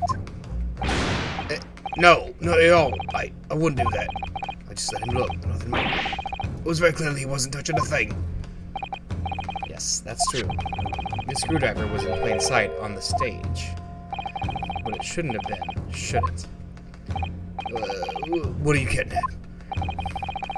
If this tool was still in the victim's body when the victim was beamed away by the machine, then it shouldn't have still been on the stage. Ah! That's right. It should have been beamed across to the Crystal Tower along with Mr. Asmund, and have been found still lodged in the victim's chest.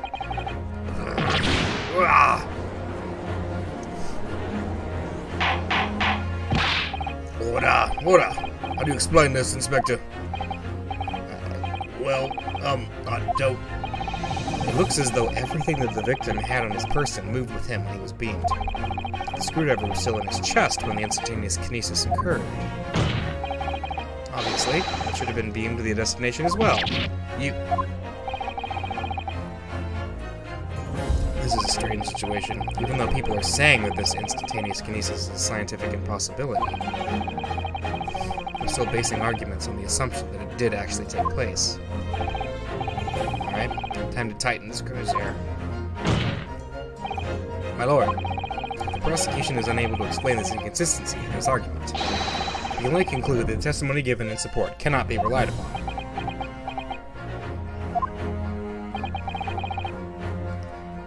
Van Sykes is stumped. Hold it!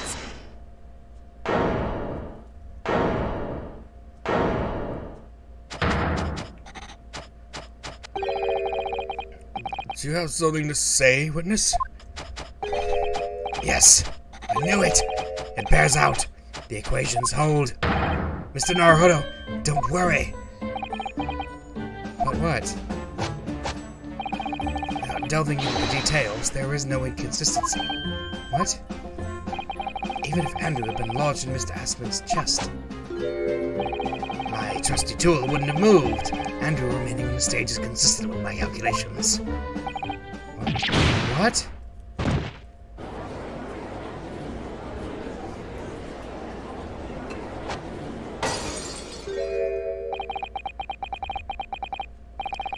would seem your illusions have been shattered.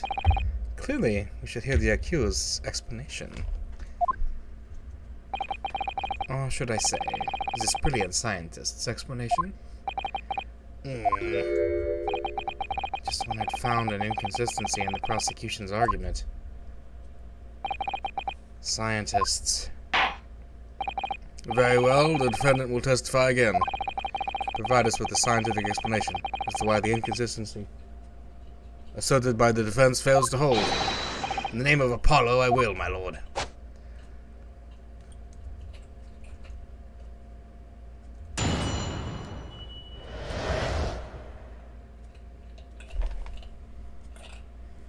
The inconsistency explained. To be clear, I'm still at the stage of gathering data in my research. My hypothesis states the kinesis cannot transport metal, hence the metal weapon would have stayed put. In other words, the point just raised by Mr. Naruhodo isn't an inconsistency at all.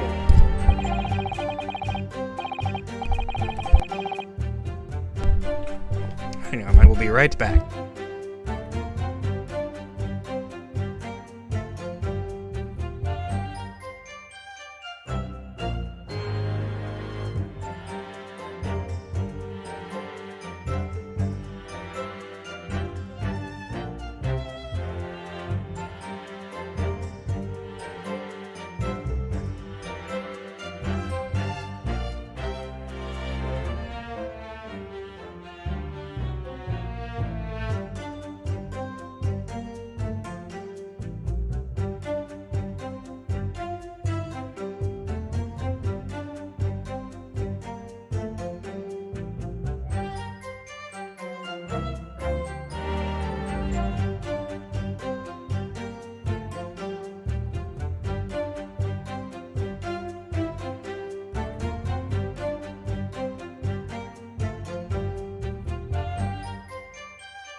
Alright, I am back.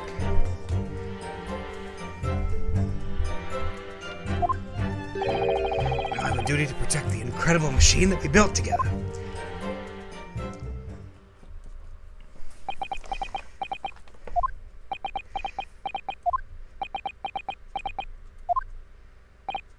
So, the thrust of your testimony, Professor, is that based upon his hypothesis, metal objects cannot be moved by this method of instantaneous kinesis.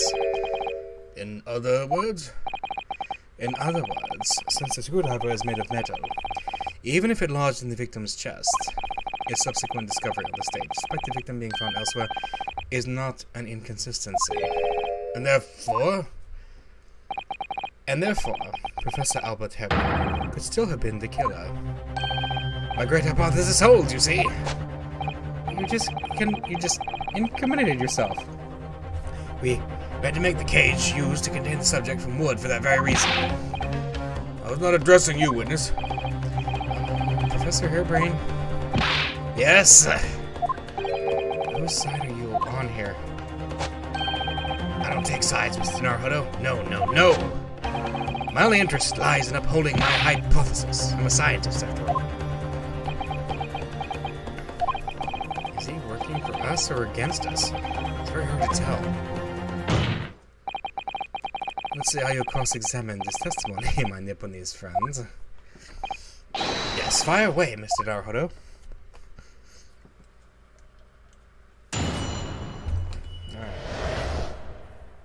The inconsistency explained. To be clear, I'm still at the stage of gathering data in my research, okay? Hold it! And yet your retort to my argument wasn't lacking in confidence in any way. No scientist can find the truth without first finding self-belief. Those were the words of the certain scientists I held in the very highest esteem. But you realize that disproving my argument puts you in a very precarious position, don't you? No scientist should strive to protect himself more than he strives to protect the truth. My words are the same great scientist, you know? Words that are causing me a lot of trouble. Who is this scientist? I'm afraid I couldn't tell you, Mr. Naruhodo. But as soon as I remember the magnificent genius's name, you'll be the first to know. It might be worth keeping the names of your idols to mind. If I sting your breath, my learned friend, this scatterbrain even forgets my name at times. So Lord Van Dykes really did have a friend once, but I didn't notice hell freezing over. Okay. Hence the medal would have stayed put. Hold it! Your hypothesis states it, so this isn't proven then? No, of course not. It's merely a hypothesis, but a good one, based upon thousands of calculations. But it is widely known that metals can be decomposed by electrolysis. Yes, of course, so I am right. My hypothesis is clearly correct. What is it about incriminating himself that makes this man so happy? It's the whole reason that the birdcage is made of wood, you see.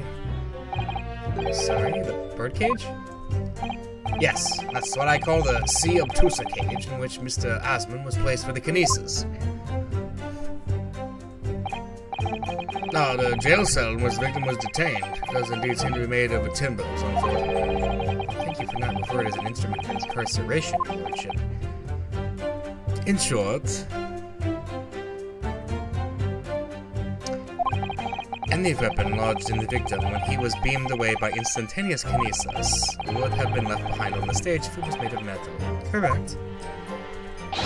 Yes, that's it. Yes. It all fits perfectly with the mathematical model. the ultimate conclusion then is that the defendant alone had the opportunity to inflict this fatal injury on the victim, is that not? Indeed, sir. Someone beamed me out of this nightmare. Another one. Just okay. Hold it! You seem to be pleased by that. Yes, another example of my hypothesis holding true. But I sense some sarcasm, Mr. Naruhodo. You're not pleased. No. I knew it. At the end of the day, I'm the one responsible for Mr. Asman losing his life. The advancement of science is no excuse, I know that. No, you're quite right. Tell the court, did you have a close relationship with Mr. Asman? Oh, well, no, not really. I mean, I've only met him 2 or 3 times. I've only ever discussed my hypothesis in the project, and the research grant, of course. Aspen, work wouldn't have been possible. Hold it! Okay. How did you come to know Mr. Asman in the first place? A year ago now, a small provincial science journal published a little paper about my work. Scientific journal? Good gracious, I should need new spectacles. I might have had an extraordinary hypothesis and great promise, but at the time I had no money. I had to eat tiny little meals at a tiny little cafe and drink watered-down water out of a tiny little glass. Mr. Asman read the paper and came to visit me in my tiny little laboratory. And offered you money to help fund your work. Exactly. That's exactly what happened. I handled the theoretical side of things, and Mr. Asman provided me with an engineer for the practical. Watered down water, I know, right? And the three of us produced that fantastic machine together. The machine that you brought to the Great Exhibition to demonstrate. We had to apply to the government for some sort of inspection to be allowed to exhibit, I think. I didn't understand all that side of things. Mr. Asman took care of it all. He was a wonderful man, really. I owe him everything. Now I have duty to protect the people. Hold it!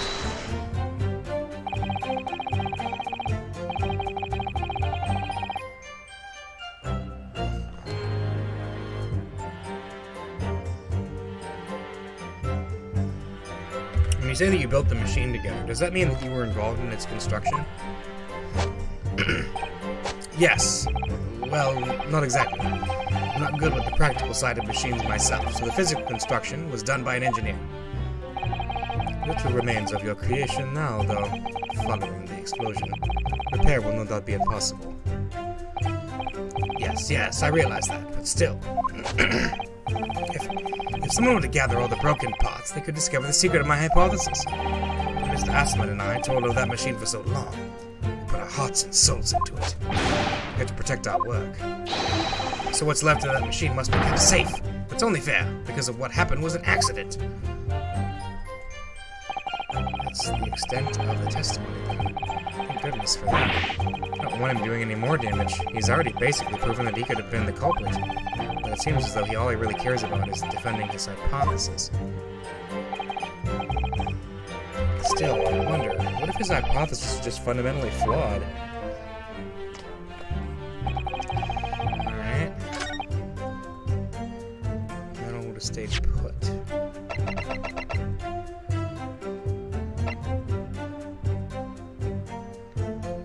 Okay.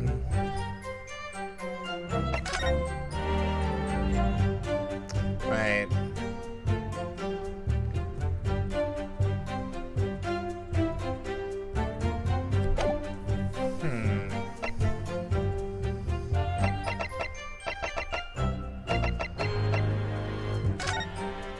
This thing is suspicious, too, that we found this crossbow. But I don't know about that. In other words, the point you just raised by Mr. Norho isn't an inconsistency. Alright. Kinesis cannot transport metal, though.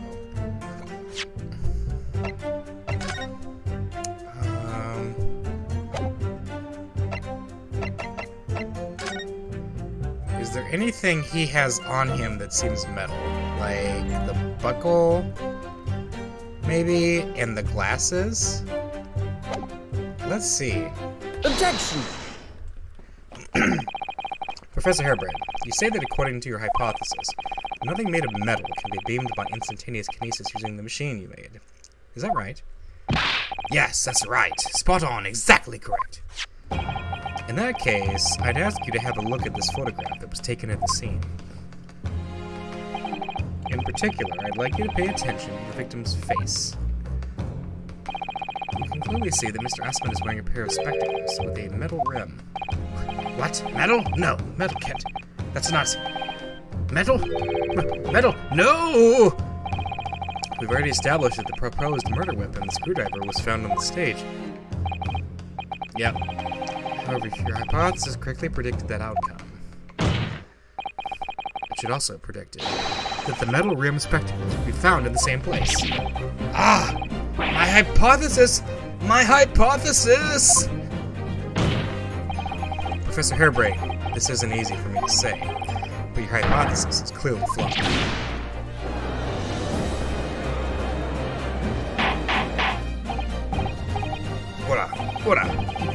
Order! Counsel, what is the implication of this? If on the day in question, the alleged instantaneous kinesis never actually took place, then it's entirely possible that the victim was killed somewhere other than on the stage. And in that case, someone other than the defendant could have been the culprit. But my hypothesis is sound! I proved it that day! The experiment was a success! The experiment was proof of all my work! I can say something here in my capacity as a fellow of the Royal Society.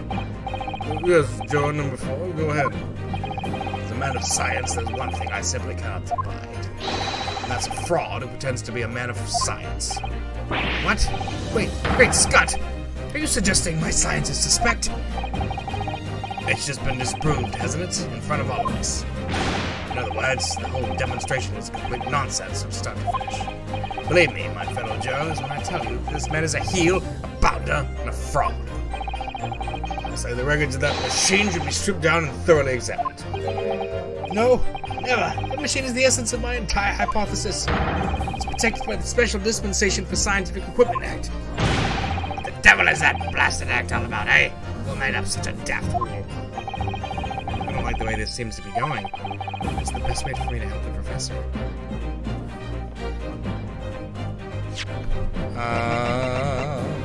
Raise an objection. Objection! Professor Harebrained is yet to perfect his invention. That would seem to be the case, yes. But even so, what? Going to such trouble and expense to create a fake machine to display in public, he would have absolutely no reason to do such. Objection! He had an obvious reason to do exactly that. For the research grant money. The government was foolish enough to have deemed the man's ridiculous notion plausible. They and his conspirators would have received a handsome sum indeed. Conspirators?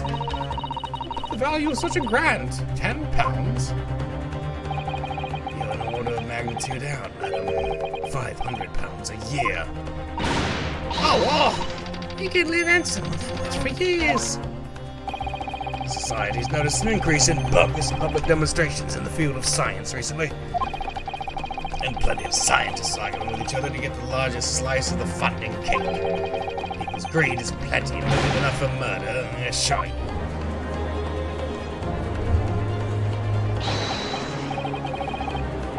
No, I haven't deceived anyone.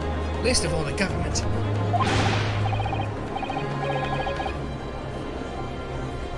My hypothesis is sound. Science is sound. Please, you must believe me. Objection! No matter how unbelievable this hypothesis may seem to you, ladies and gentlemen, the fact remains that the victim was transported instantly to the Crystal Tower. Which means that the experiment was a success. Barack! And therefore, the only person who could possibly have committed the murder is the accused. Barack. Where is this heading? I have no idea. My lord, if I may. Yes, Lord Van Zykes. The prosecution would like to summon new witnesses to the stand. New witnesses? What would be the nature of their involvement? They were spectators of the demonstration at the exhibition, who were occupying special seats. Eyewitnesses? Very well. The court grants the prosecution's request. I should very much like to hear from eyewitnesses to the incident. The prosecution's stance is clear. This experiment was no postiche. The accused killed the financial victim there on the stage, before the very eyes of the spectators. Now, my learned friend. Oh, yes? It's time for you to make your own stance clear. There's clearly a flaw in the professor's hypothesis. I can definitely see that. But where does that leave me? We shall take a short recess now, during which time the prosecution will prepare its new witnesses to take the stand. As you wish, my lord. Good. In that case, court is adjourned for 20 minutes.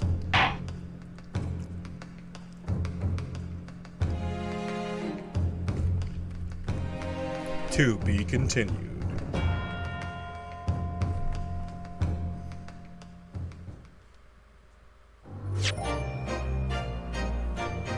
Save the progress.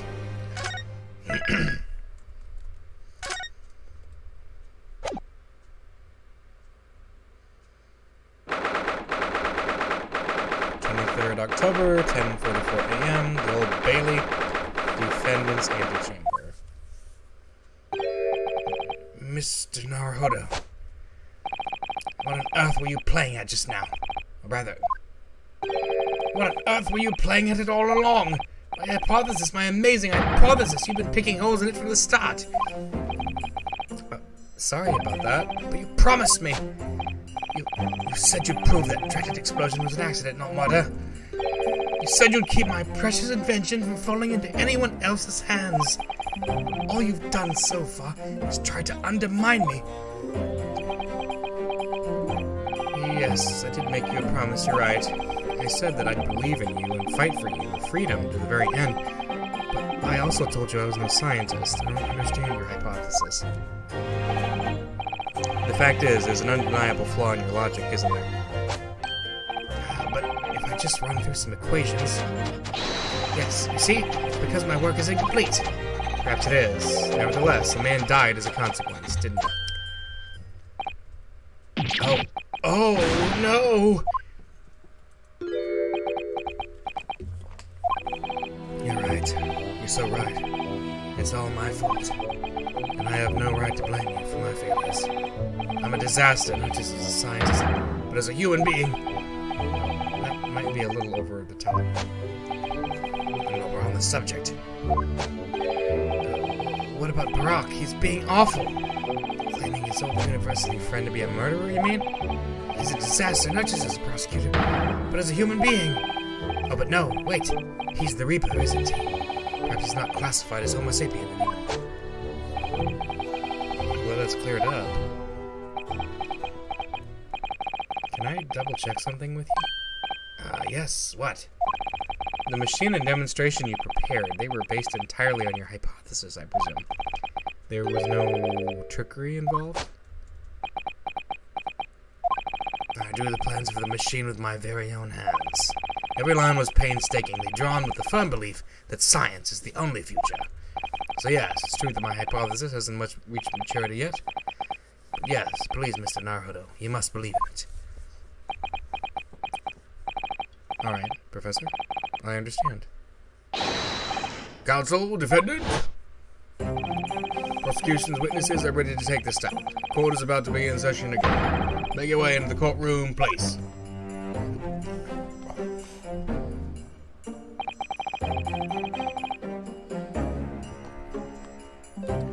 It all hinges on that demonstration. It's the professor's hypothesis as sound as he claims. It leaves him as the only person who could possibly have killed the victim. But on the other hand, Mr. Schoen was adamant. The practical implementation, as it was attempted by the professor at the Great Exhibition, is quite impossible. So really, what should I be trying to prove?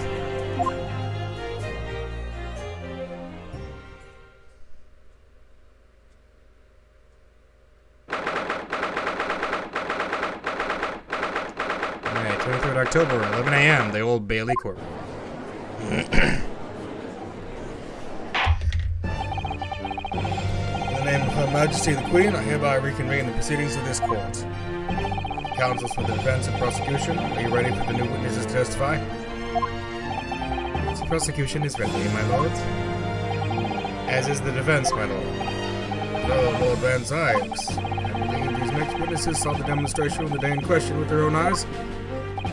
Indeed, they did. And as luck would have it, things are at least detective. So, the testimony we're about to hear can be considered highly reliable. Perfect. Protective people. And the prosecution's stance remains unchanged. Though it ended in tragedy, the demonstration of the day in question was scientifically sound. Inconsequently, the sole person with the opportunity to have committed the cited murder is the only other individual to have been present in the stage at the time, the accused. Thank you, counsel. The prosecution's position is clear. So, bring forth your witnesses now. Bailiff, show the witnesses in.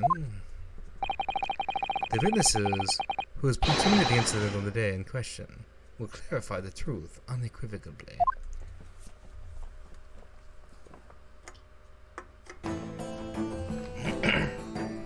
Okay? Hi, Gina. Hi, Gina. Witnesses, state your names and occupations for the court. Still here? My name is Balthazar Loon. I am the impresario of the all hot air balloons in vicinity of the experimental stage. My name is Wilhelm Gottfried Sigemans Ormstein. I've come to see the great exhibition on the way from my home in Bohemia.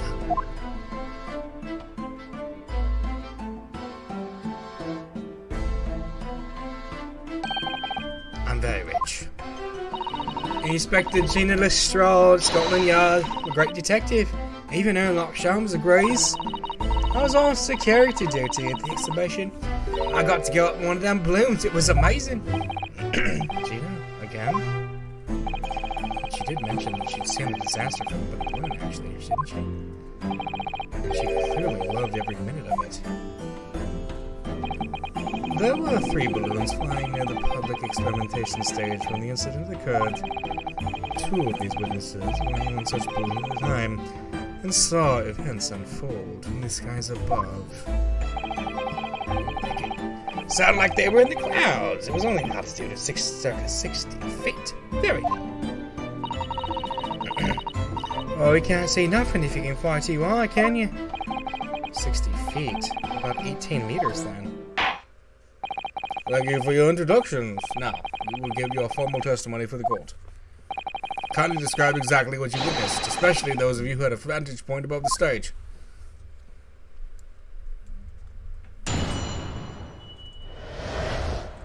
The view from 60 feet up. It was an incident terrible. I'm only grateful that my balloons were not damaged. There was this huge bang from the stage, and then the next second, another bang in the sky beside us.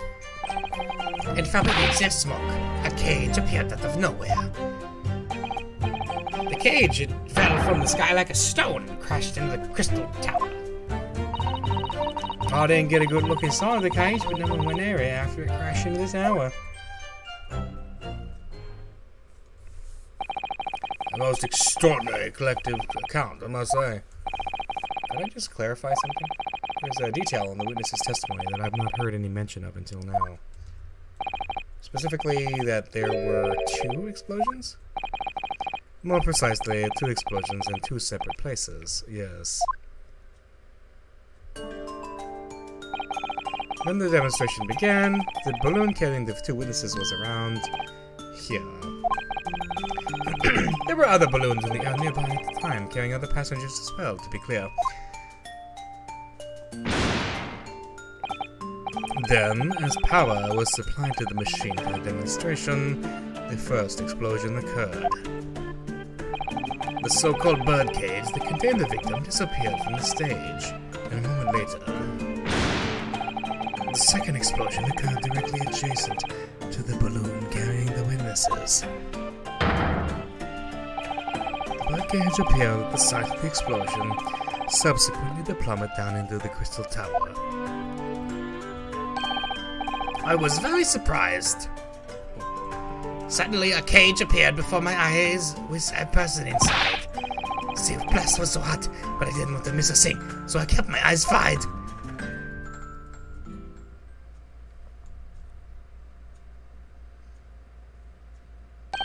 I still have lots of money. Precisely who is this curious infant? I'm told he is a young noble of Bohemian royalty. Apparently, he disguised himself in order to steal unnoticed in the great exhibition. Ja, I am here in London on a sightseeing trip with my elementary school. We don't have the benefit of a child's point of view in the testimony. Do we really need that? When I remove my mask, this is what they look like. Oh, yes, I see. A delightful face, I'm sure. Yeah, everybody says so. Great disguise there. The point is the testimony of these witnesses further substantiates the facts for the court. Namely, that despite ending in an explosion, instantaneous kinesis was successfully demonstrated. Furthermore, that until the arrival of the police, no one approached the crystal tower where the victim fell. Therefore, Only the accused, who was with Mr. Eastman on the stage, could possibly have committed the murder. Yes, thank you, counsel. The prosecution's views on the matter are quite clear. So, the defense's cross-examination now, please. Yes, my lord.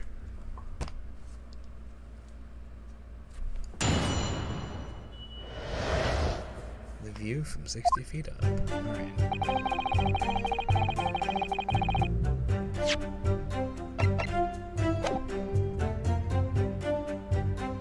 Let's see. Can I see profile? How do I switch to profile? Present back. Present. That's the court record. History. Right. Save too. It's been a while since we've saved. Alright.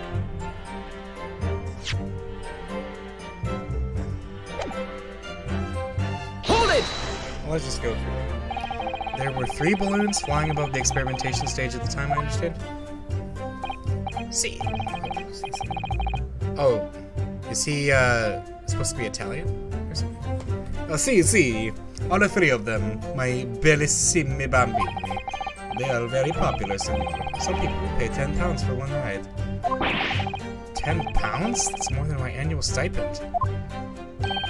£20 a month. That is my pocket money. I got it there for free, I did. Played the old I work for Her Majesty's police card, you know? Detectives have all the luck. They're so popular, why would you all be operating such a small number of balloons, though? Because if I have too many in disguise, they could crash into each other.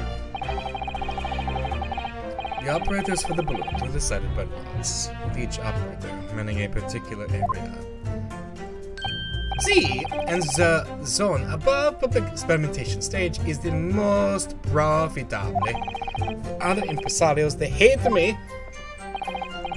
Thank you, witness. I think the court has a clear picture of the arrangements for balloon rides at the exhibition. Perhaps we could hear more about what you actually witnessed at the incident. Right, we can fill you in there, my lord. Huge bang from the stage, and the next second, another bang in the sky besides. Hold it! Let's talk about it. So you actually saw the accident happen from up in the air? Yup! Ain't it amazing what a detective gets to do, eh? I'm telling you, Alda, being a lawyer is a mug's gang. You should join the force and we can go flying together. You know me so well. Yes, well, anyway, could you tell us exactly what you saw, do you think? Everything. We saw everything. Because we were up above it all. That dodgy cove climbing into that cave and that dodgy professor pulling all them levers. Hey, that's when it happened. That's when there was that massive bang and the cage disappeared just like that. You are describing the moment the subject's body was decomposed by the electricity, I believe. I didn't know what to make of it. But then there was another bang right in my ear. I looked around and there was a huge great fireball right next to us in the sky. And there was nothing there before. Excuse me! What do you have to say? Master Gods, does your memory of the day differ? My teacher at the elementary school said that when you meet some sons for the first time, you should always use their full name. Yes, what was it again? Wilhelm Gotthard Siegmund Ormstein. Just the 4 names then? The point is, do you have something to say? Something to add in response to Detective Gina Lestrade's last remark, perhaps? Oh, I get it right, Ardell. It's Inspector Lestrade. Why does everyone have a problem with how I address them at the moment? That is not what I saw. Oh? Yeah, there was a second explosion and it was right beside our balloons, that is true. But I'm sure, which is what I said, isn't it? One minute there was nothing there, the next was a massive explosion. One teacher at the elementary school said that when someone else is speaking, if you are rude enough to interrupt, you will have the most awful life imaginable. Are all Bohemians brought up to be so full of joy?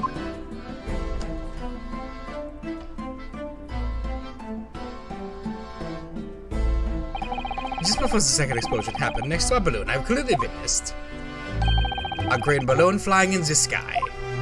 A green balloon? You what? I never saw nothing like that.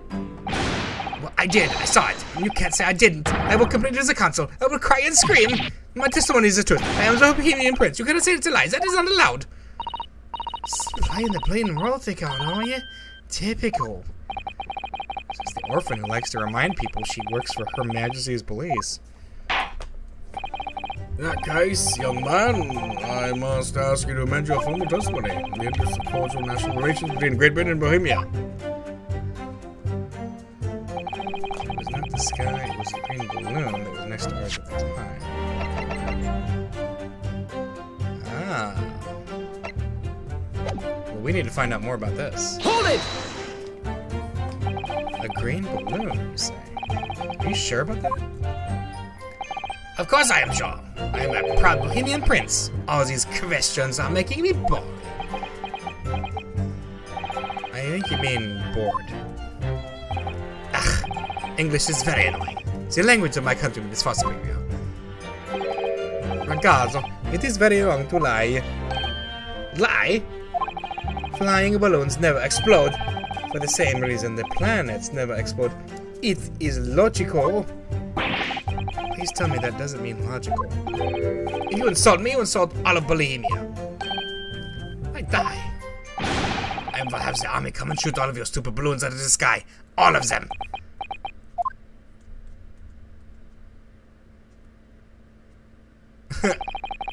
Here you're high in this. If only all international incidents were so easily resolved. Now that peaceful relations have been restored here in the courtroom, perhaps we could return to the testimony. Did you also see the moment that the cage materialized, Mr. Lune? Lune, I guess? No, I did not see the explosion myself. However, let's see. The cage fell from the sky like a stone and crashed into the crystal tower. So we got his testimony. That's new. Let's talk about Mr. Lune. Did you see that actually happen?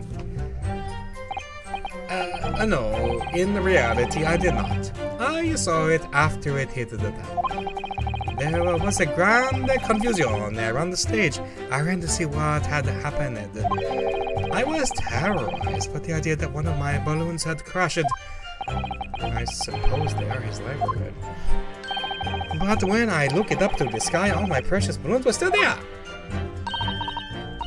I saw it slam into the tower. After all, I am a detective now. And tell us what you saw, Inspector Lestrade. That's what I like to hear.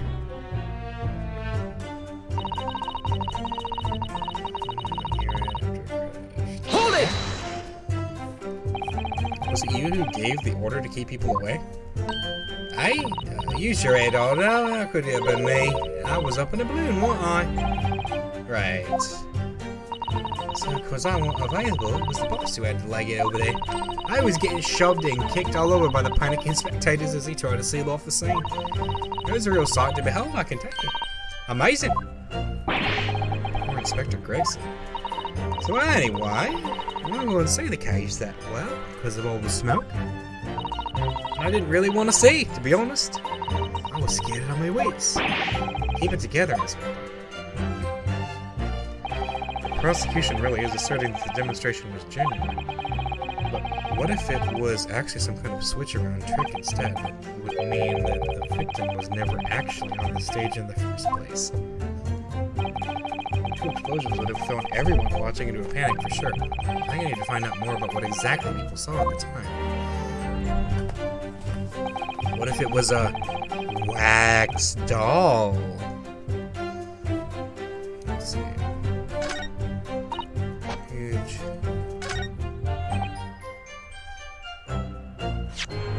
Alright.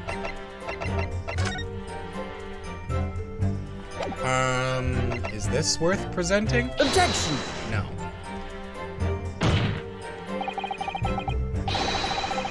The last statement would seem to be at odds somehow with the evidence. It is your task, counsel, to explain this somehow to the court, not the other way around. It just seems to jar, though, don't you think? What I think is that this whole exchange has been extremely jarring, yes. Perhaps I need to reconsider this. Alright,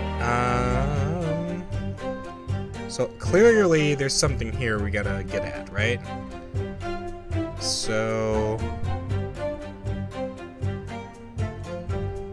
what is it? Let's look at our evidence.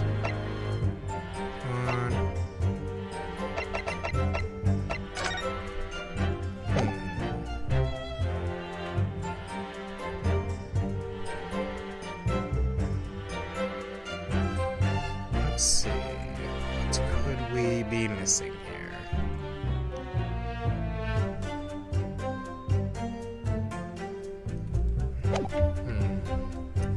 Is there any other statements that might be a problem? The cage? No. Didn't get a good look. Let's restart.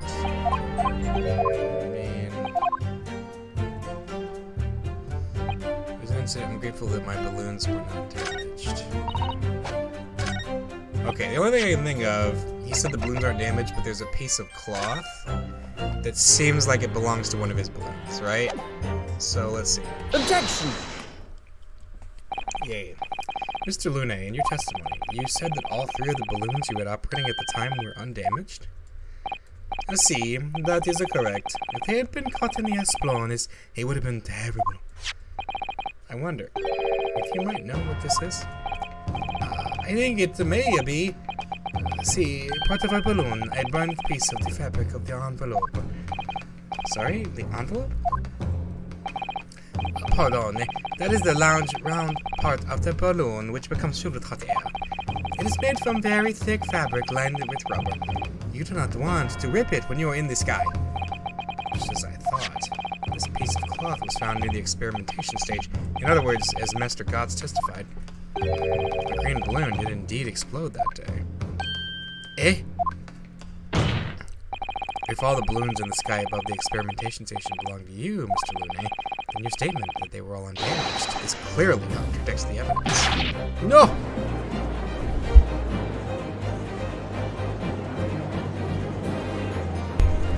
Maybe everyone on board was killed. Oh no, having just spent 10 whole pounds for the experience, how awful.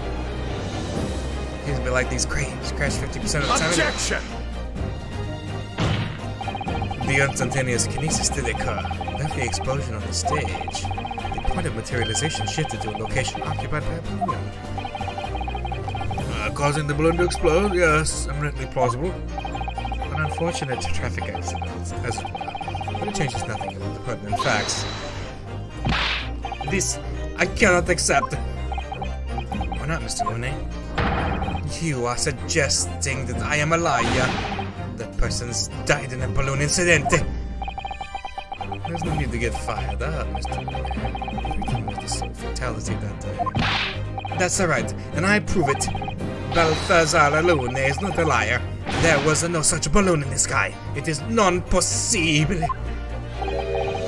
You're saying it's impossible? Why? This court has more important matters to discuss than the number of balloons that were operating that day. Objection! We can't ignore the fact that nobody appears to have known anything about this other balloon until now, my lord. The defense calls for further testimony from Mr. Lune. I concur. There is clearly more to the truth here than meets the eye. It's imperative that we clear up the issue of this phantom balloon, I feel. Witness, you will give supplementary testimony about the balloons you were operating at the exhibition. Grazie, my lord. Okay, more testimony. Mr. Lune's balloons. Mr. Lune's balloons. As I said, Balthazar Lune is no liar. Every balloon I had in the sky landed safely. All the three of my balloons were carrying passengers. If they fell to the ground in an explosion, what a catastrophe. Well, you can't get away from the fact that a cloth was found at the scene, can you? The coppers at the yard reckon it was probably some debris thrown for the explosion on the stage. This stupid Vagazo was mistaken. My balloons have the red and blue zigzag stripes anyway.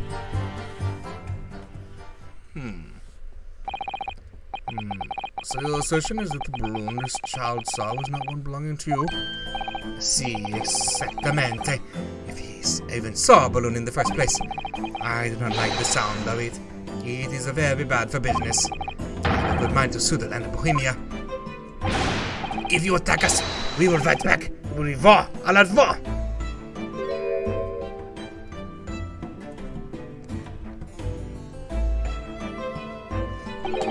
What happened to all that war? Mr. Lune certainly doesn't appear to be lying, but that doesn't change the fact that the testimony and evidence are contradictory here. If the defense is unable to find fault with the witnesses' statements, the court must consider them the truths. Think long and hard on that, my learned friend. The situation has clearly changed now. I have to get to the bottom of what happened here, no matter what it takes. Counsel, you may now cross-examine the witness. Okay.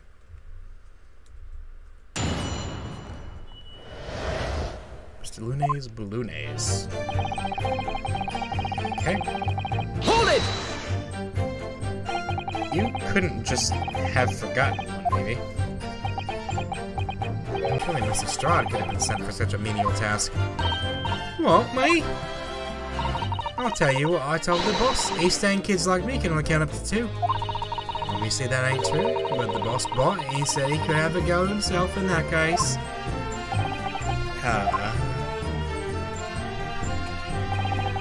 Three. Hold it! It would be quite a catastrophe if they all fell to the ground for any reason, I think.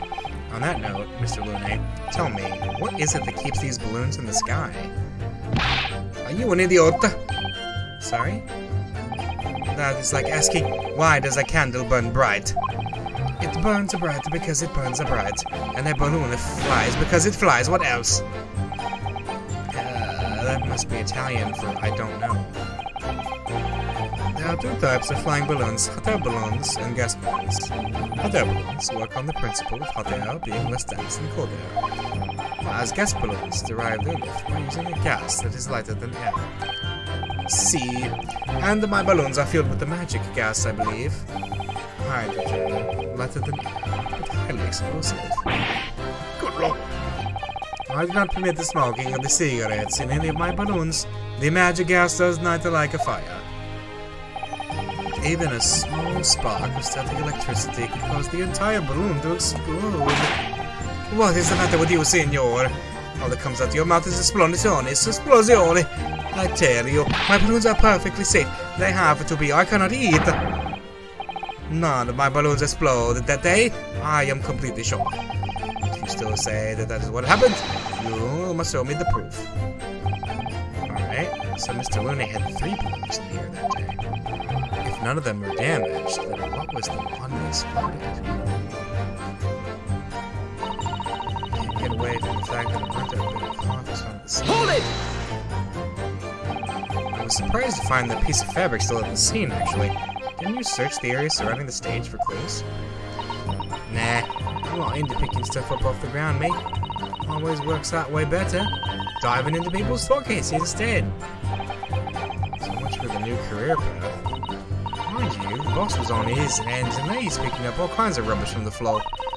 Thing is, though, the cage went crashing in the Crystal Tower, didn't it? So that's where most of the investigating was going on. Even so, I would have thought someone was gotten there and gathered it up as evidence.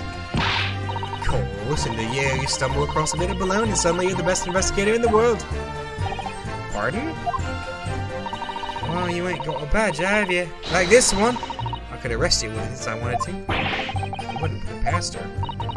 Come to think of it, there was stuff with some scorching on the ground after a meeting we had about the investigation. Coppers at the yard reckon it was picked with some debris. Hold it! There was considerable damage to the stage and surrounding area, wasn't there? Yeah, some of the cows were watching the experiment were caught in the blast and injured.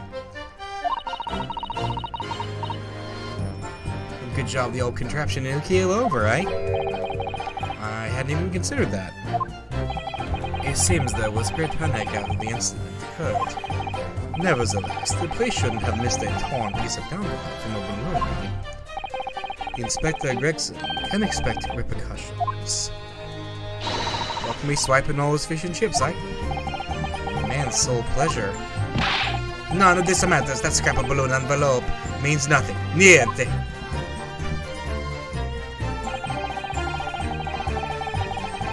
Hold it! Alright. You mean the color is wrong? Si, signore. I do not have any green balloons in my warehouse. And yet, a piece of green cloth was found at the scene, and it's unmistakably from a balloon. Well, I do not know how that could be. For the sake of argument, let's say that a green balloon did explode above the stage.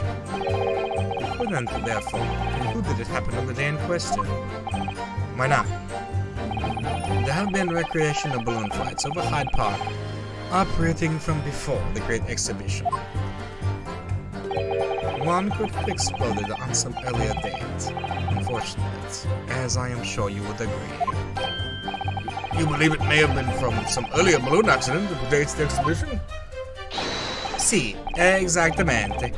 As the signor says, it is not from one of my balloons. Hey, clearly this little ragazzo from Bohemia was mistaken about what he saw. Excuse me!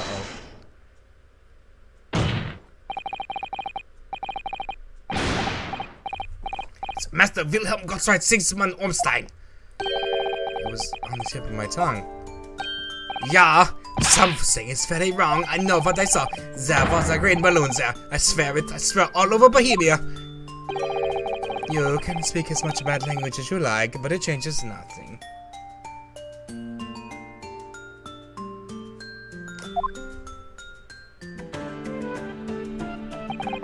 If you do not have evidence, ragazzo, then I must tell your parents to punish you, eh?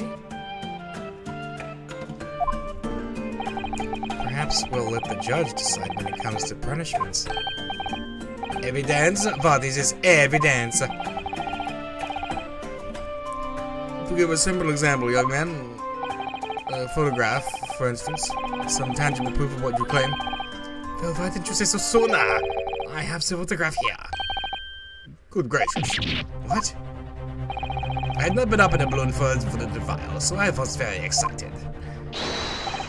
I took lots and lots of photographs of the Crystal Tower, of the Bohemian exhibit, of the streets of London, of that hotel cellar, the balloon, and the instantaneous kinesis experiment. Did you take a picture of that? Yeah, one picture. Really? You did take one? But all I wanted was a ride in a balloon. I was not interested in boring experiments. Never mind that. Can you show us that photograph? Of course, and then you will see. You will see that I am not lying. That I really did see a green balloon. Oh. It's black and white. It's black and white. Well, I see you are all too shocked to speak. Oh, yes, I think shocked is indeed the word, young man. Yeah, perhaps you cannot see it was a green balloon with this photograph, but that is not my fault. That is the fault of the stupid person who made the camera. Wah, wah. I love the umlauts on the wah. That is one very Bohemian sounding cry. Wah, wah.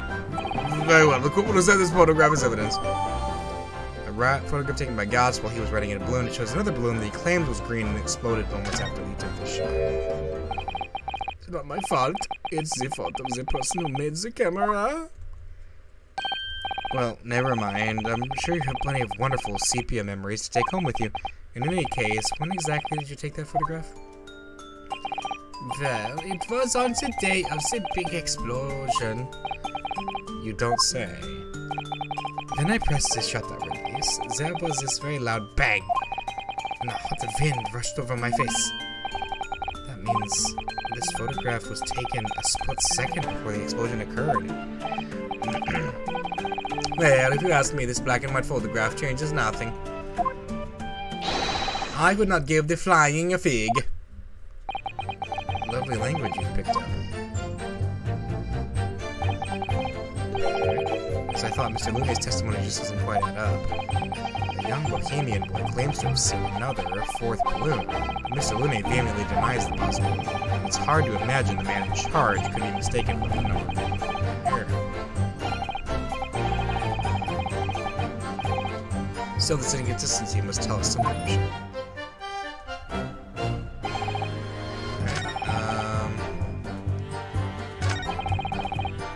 Balthazar Lune is no liar. Alright, so we have this picture now. Wait. I just saw what he said. He said, my balloons were all carrying passengers. I don't see any passengers in this picture. So...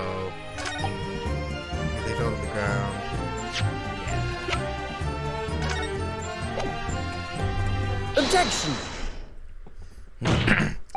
Unfortunately, the photograph Mr. Gotts took can't tell us the color of the balloon, but it can tell us something else. Something crucially important. What?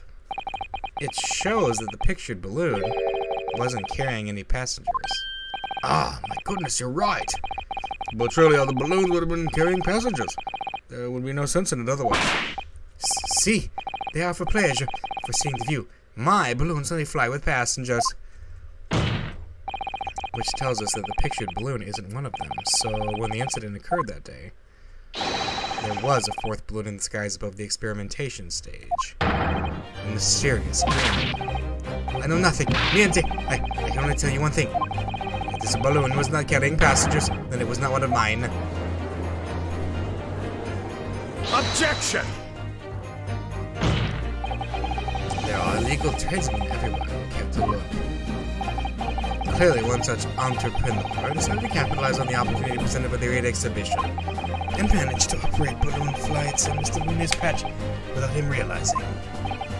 See, the competizione, trying to steal my profits. I did not know this because of the esperimento that went wrong on the stage. This fourth balloon exploded at the very same moment Mr. Aspen was beamed from the stage below. Right, so them scraps that fell to the ground after and left him scorch marks. They didn't come from the stage at all. It was bits of the balloon raining down. Because no one was in it, it didn't get no attention. The mysterious fourth balloon carrying no passengers, silently floating over the experimentation stage. Objection! This photograph shows us nothing more. A stray balloon carrying no one and operated by some rogue trader. Clearly it has nothing to do with the case. Its relevance does elude me, I must say. The court is taken sufficient evidence and heard ample testimony already. The prosecution calls for this trial to be concluded.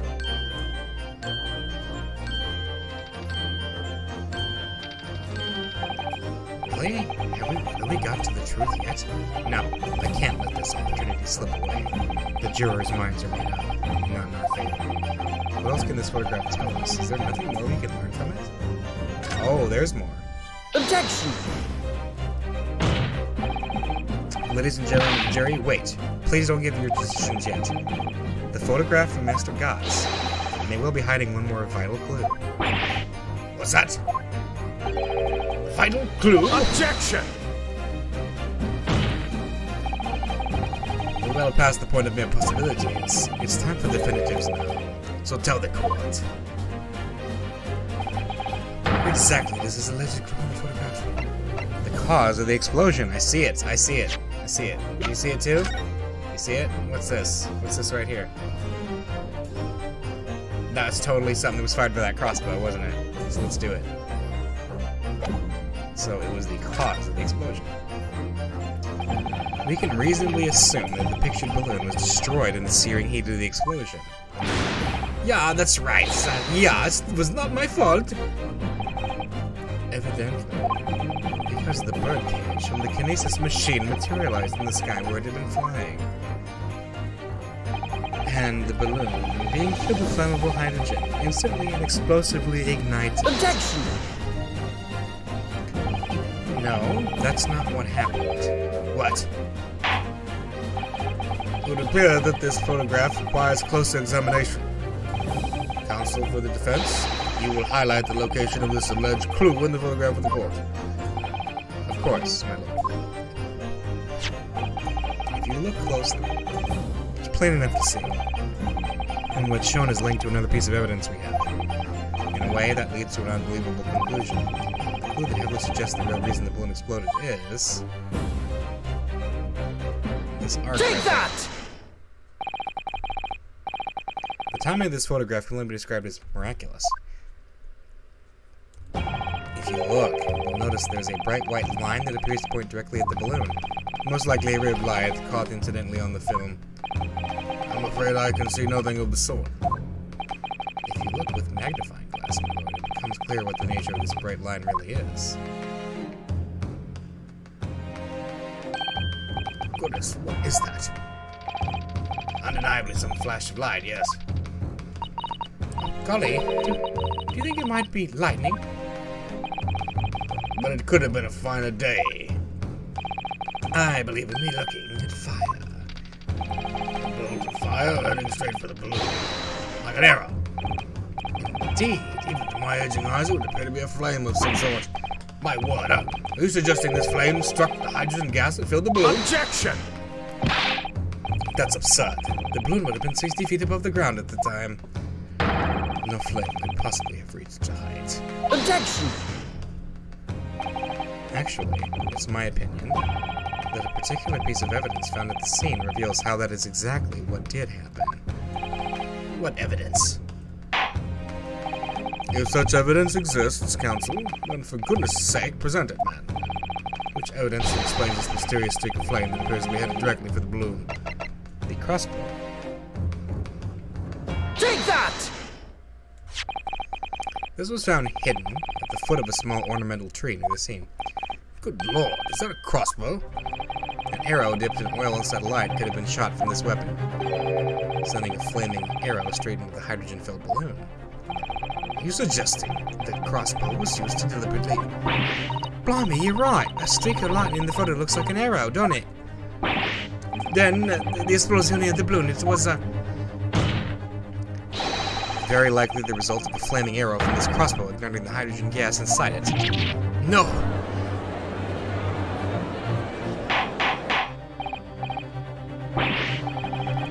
What a... Counsel, this is extraordinary supposition. If the aim was to cause the balloon to explode, the shooter could have used a gun, of course. However, there's an obvious reason why that would have been out of the question. The noise of the discharge, of course. That's right. By using a crossbow, the projectile could be fired at the balloon silently. Yeah, if someone had shot a gun off in the exhibition grounds, it would have caused a real panic. But with the big explosion, there was a very big panic anyway, no?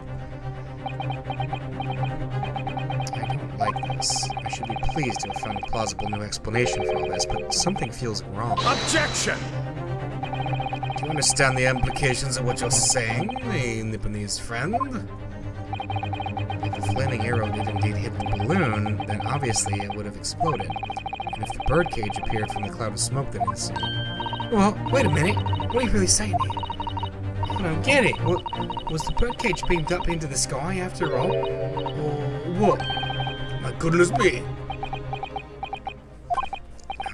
Now I understand. That's what that sinking feeling is about. I think there's a good chance the birdcage was actually concealed inside the balloon all along. What? Did I just hear that correctly, Counsel? There's no going back now. The horse is bolted. Let's assume, as I said, the birdcage was hidden inside the green balloon from the start. On the stage, when the experiment was started, the birdcage and the instantaneous kinesis machine disappeared in a cloud of smoke. At that moment, a flaming arrow was fired from the ground, causing the green balloon to explode and drawing the attention of the spectators to the sky above their heads.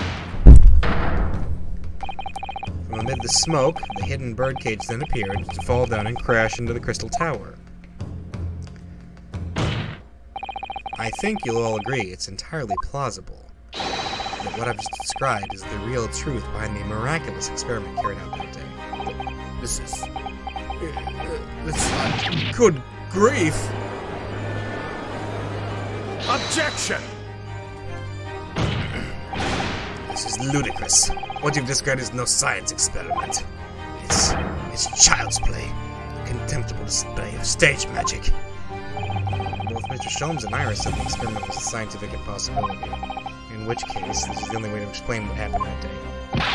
In any case, the victim's body was found inside the birdcage in the Crystal Tower. The instantaneous kinesis of the preyers. How do you explain that? If I may put in a word, as a man of magic myself, such apparent discrepancies can easily be explained by some simple deception. Juror number 3. All that would be needed is a doppelganger, someone who looked very similar to the victim, Mr. Assman. And having this other man appear on stage from the show as a body double. Yes, of course. So in fact, Mr. Assman must have been inside the birdcage that was concealed inside the balloon right from the start. Objection! That the balloon would have been filled with hydrogen. Anything inside it would have been scattered to the 4 winds when it exploded. No one would ever embark on such a risky venture. Not necessarily. The explosion force of the balloon gas would very much depend upon the mixture ratio. Juror number 4? Flying balloons are rarely filled with pure hydrogen, but a mixture of other gases such as helium as well. Helium on its own doesn't explode. By controlling the gas mixture ratio, the explosive force can be altered. The mixture ratio? Obviously, the victim's body would have suffered some burns that would be unavoidable. But not to such an extent as to render this whole obscene charade impossible.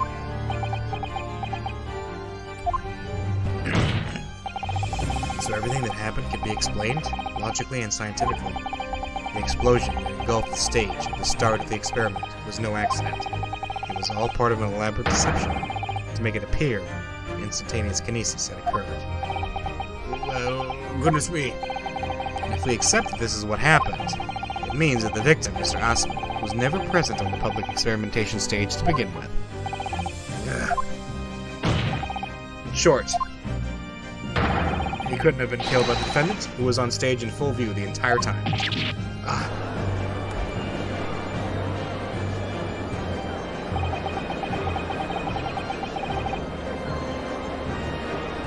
This will be very hard for the prosecution to counter. Lord Van Flags can't credibly maintain that Professor Harebrain is a suspect.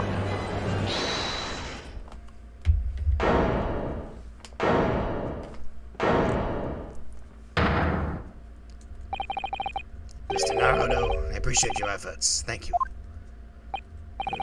Professor? But you can stop now.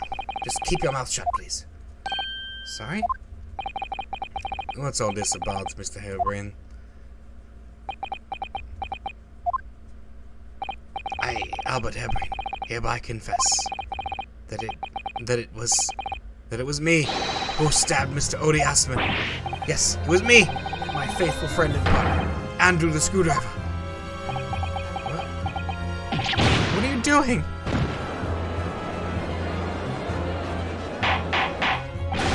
Order!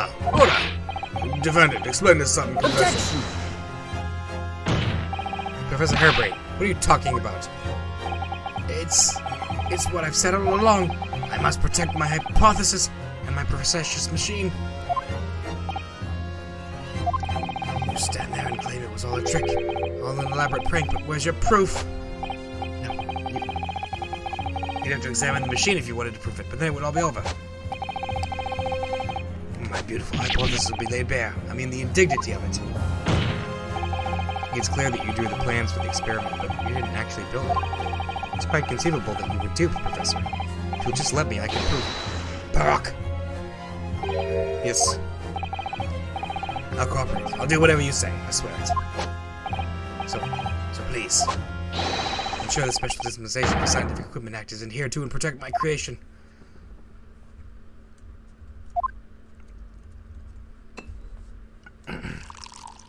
Oh gosh. This is bad.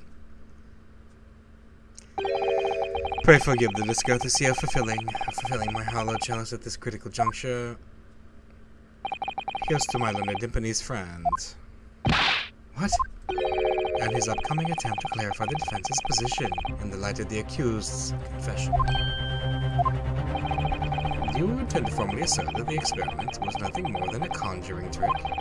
Because the moment you do, the Special Dispensation for Scientific Equipment Act that protects the professor's invention will cease to apply.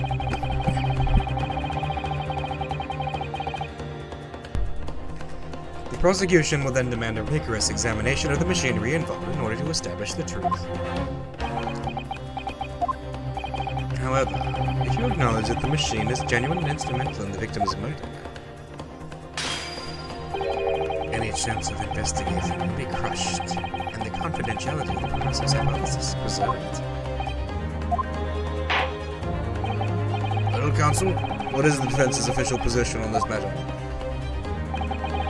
What Professor Harebrained, my client, actually asked of me was to prove that the explosion on stage was an accident and protect the secrecy's hypothesis. But there's no way to do that without implying the professor's guilt. Do I protect my client's life by asserting his innocence, or do I uphold my client's business request but see him condemned? Either way, I can't avoid betraying his trust. You've been silent long enough. Isn't talking your tree, my learned friend? Or has all knowledge of English escaped your confused Nipponese mind?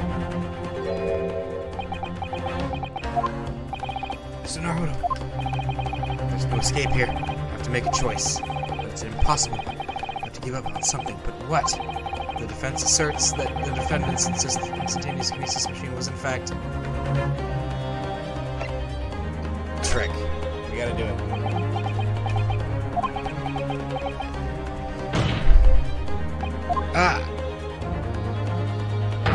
No, I can't say it. My client placed his faith in me. I can't just let him down.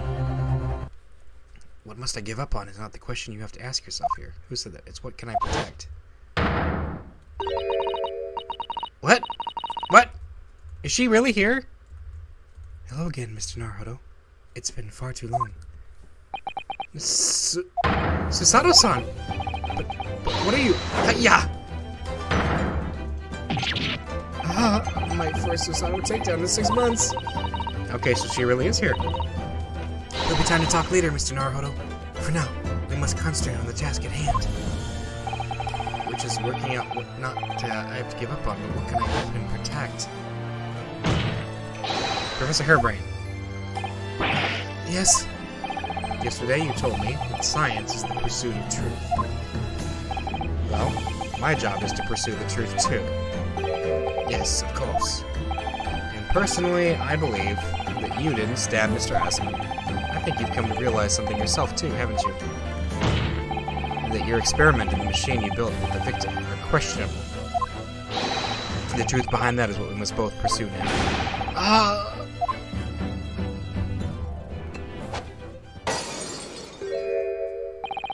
So, you finally opened your eyes. What? And as for you, Albert, you can't ignore this any longer.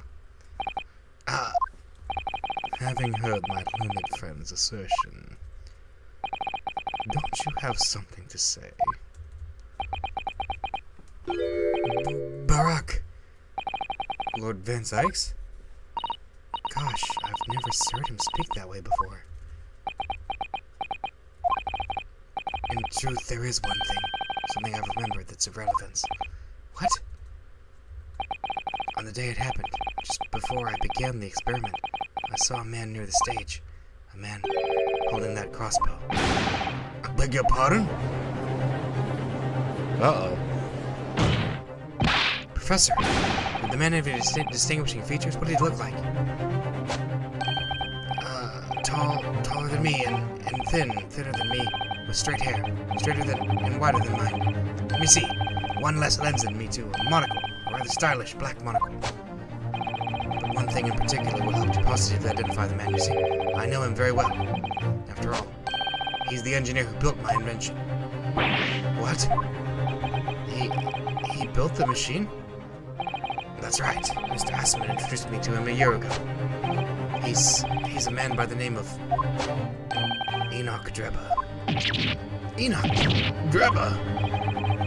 Does this man mean something? Members of the jury seem flustered. Not a name any scientist wishes to hear. The man's an abomination. Not a name any conjurer wishes to hear either. Who on earth is he? I'm afraid this isn't the first tale of this nature that I've heard in scientific circles in connection with that name. Let's talk about the flamboyant experiments that turn out to be nothing but stage trickery in the end. Obviously, the rascal is after the government's research grant money. When Magicians are in need of money. I have heard of them resorting to these underhanded tactics. Some acquaintances of mine with experience of such things have mentioned Enoch Drebber's name before. The man is both an engineer and a magician, yes. Dealing with an unparalleled confidence trickster. That's Enoch Drebber for you. Ah, interesting.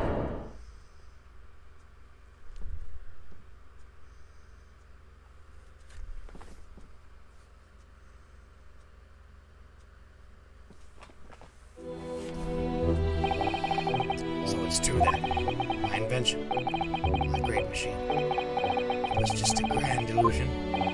Considering what we've just heard about Mr. Drebber's character, I'm sorry to say that it sounds increasingly likely. Even though no one else believed it, I wanted to. I wanted to believe that machine would function exactly as my hypothesis predicted. Which is why you were so opposed to being investigated, I presume. I knew that if the machine was examined in detail, its correct construction would give away my hypothesis. Obviously, I didn't want that to happen, but at the same time, I knew that if it was found to be nothing more than a trick, than a work of deception, everything I've worked towards, all my research, all my dreams, my whole life would be over. I was terrified at the prospect. So you really had no idea then, did you? About the true nature of the machine that was built? About the true nature of Mr. Drebber? I never questioned anything. I didn't want to question it. It was entirely possible that Mr. Assman and Mr. Drebber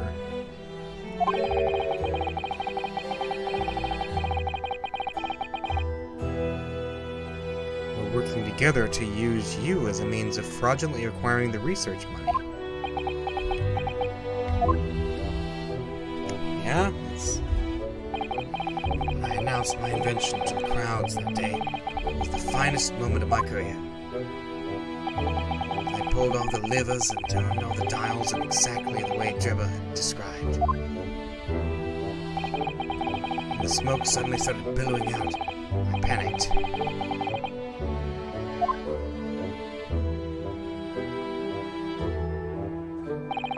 I really don't know how the whole illusion was made to work. I don't know anything anymore.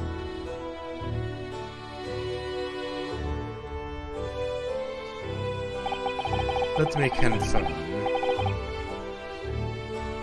One final point with you, Professor. Do you now consent to the prosecution submitting the necessary paperwork to release your invention from the protection afforded by the Special Dispensation for Scientific Equipment Act? Yes, please go ahead. I'm very sorry. That's rough.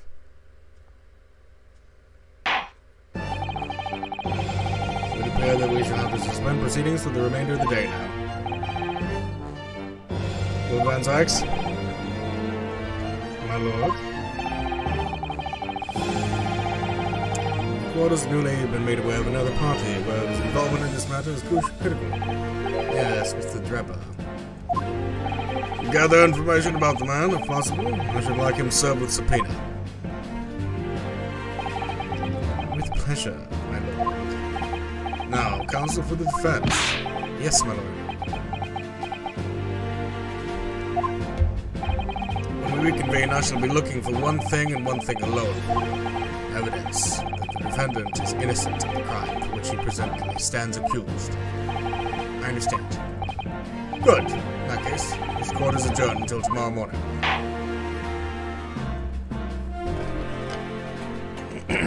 All right.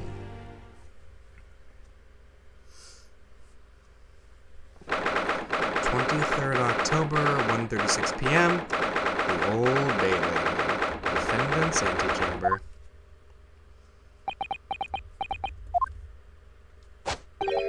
Mr. Naruto. Yes? I'm so sorry. I was wrong. You were right. I tricked you. You trusted me. I dragged you into my mess. How did it ever come to this? I'm so sorry. Did You really have no idea, Professor? About what Mr. Draper was really up to, I mean? About what he was really constructing? Naturally. The machine was the embodiment of my hypothesis, of all my hopes and dreams. I had complete faith in it. Alright, in that case, I won't say any more. Now, sadly, the murder accusation against you still stands. So we must do as much investigation as we can before the trial resumes tomorrow. Thank you for doing so much for me.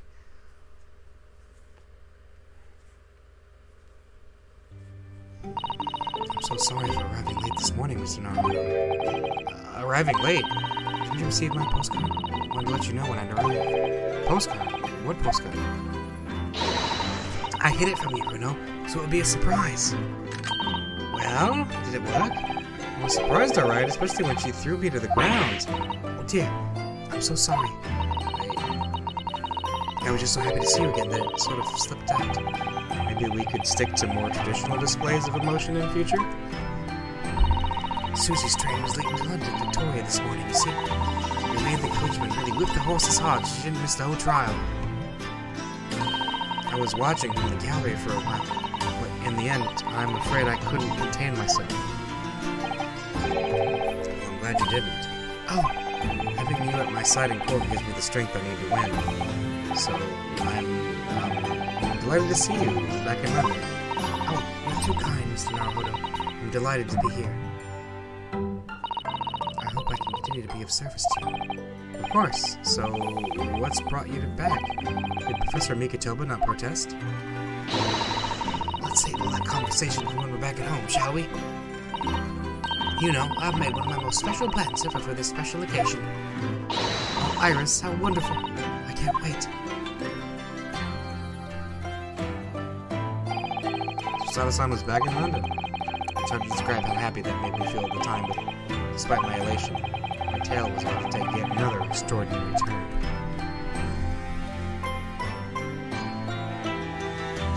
Alright, I think that's a good stopping point. Yep, to be continued, so we will save and pop back in next week for the continuation of this case.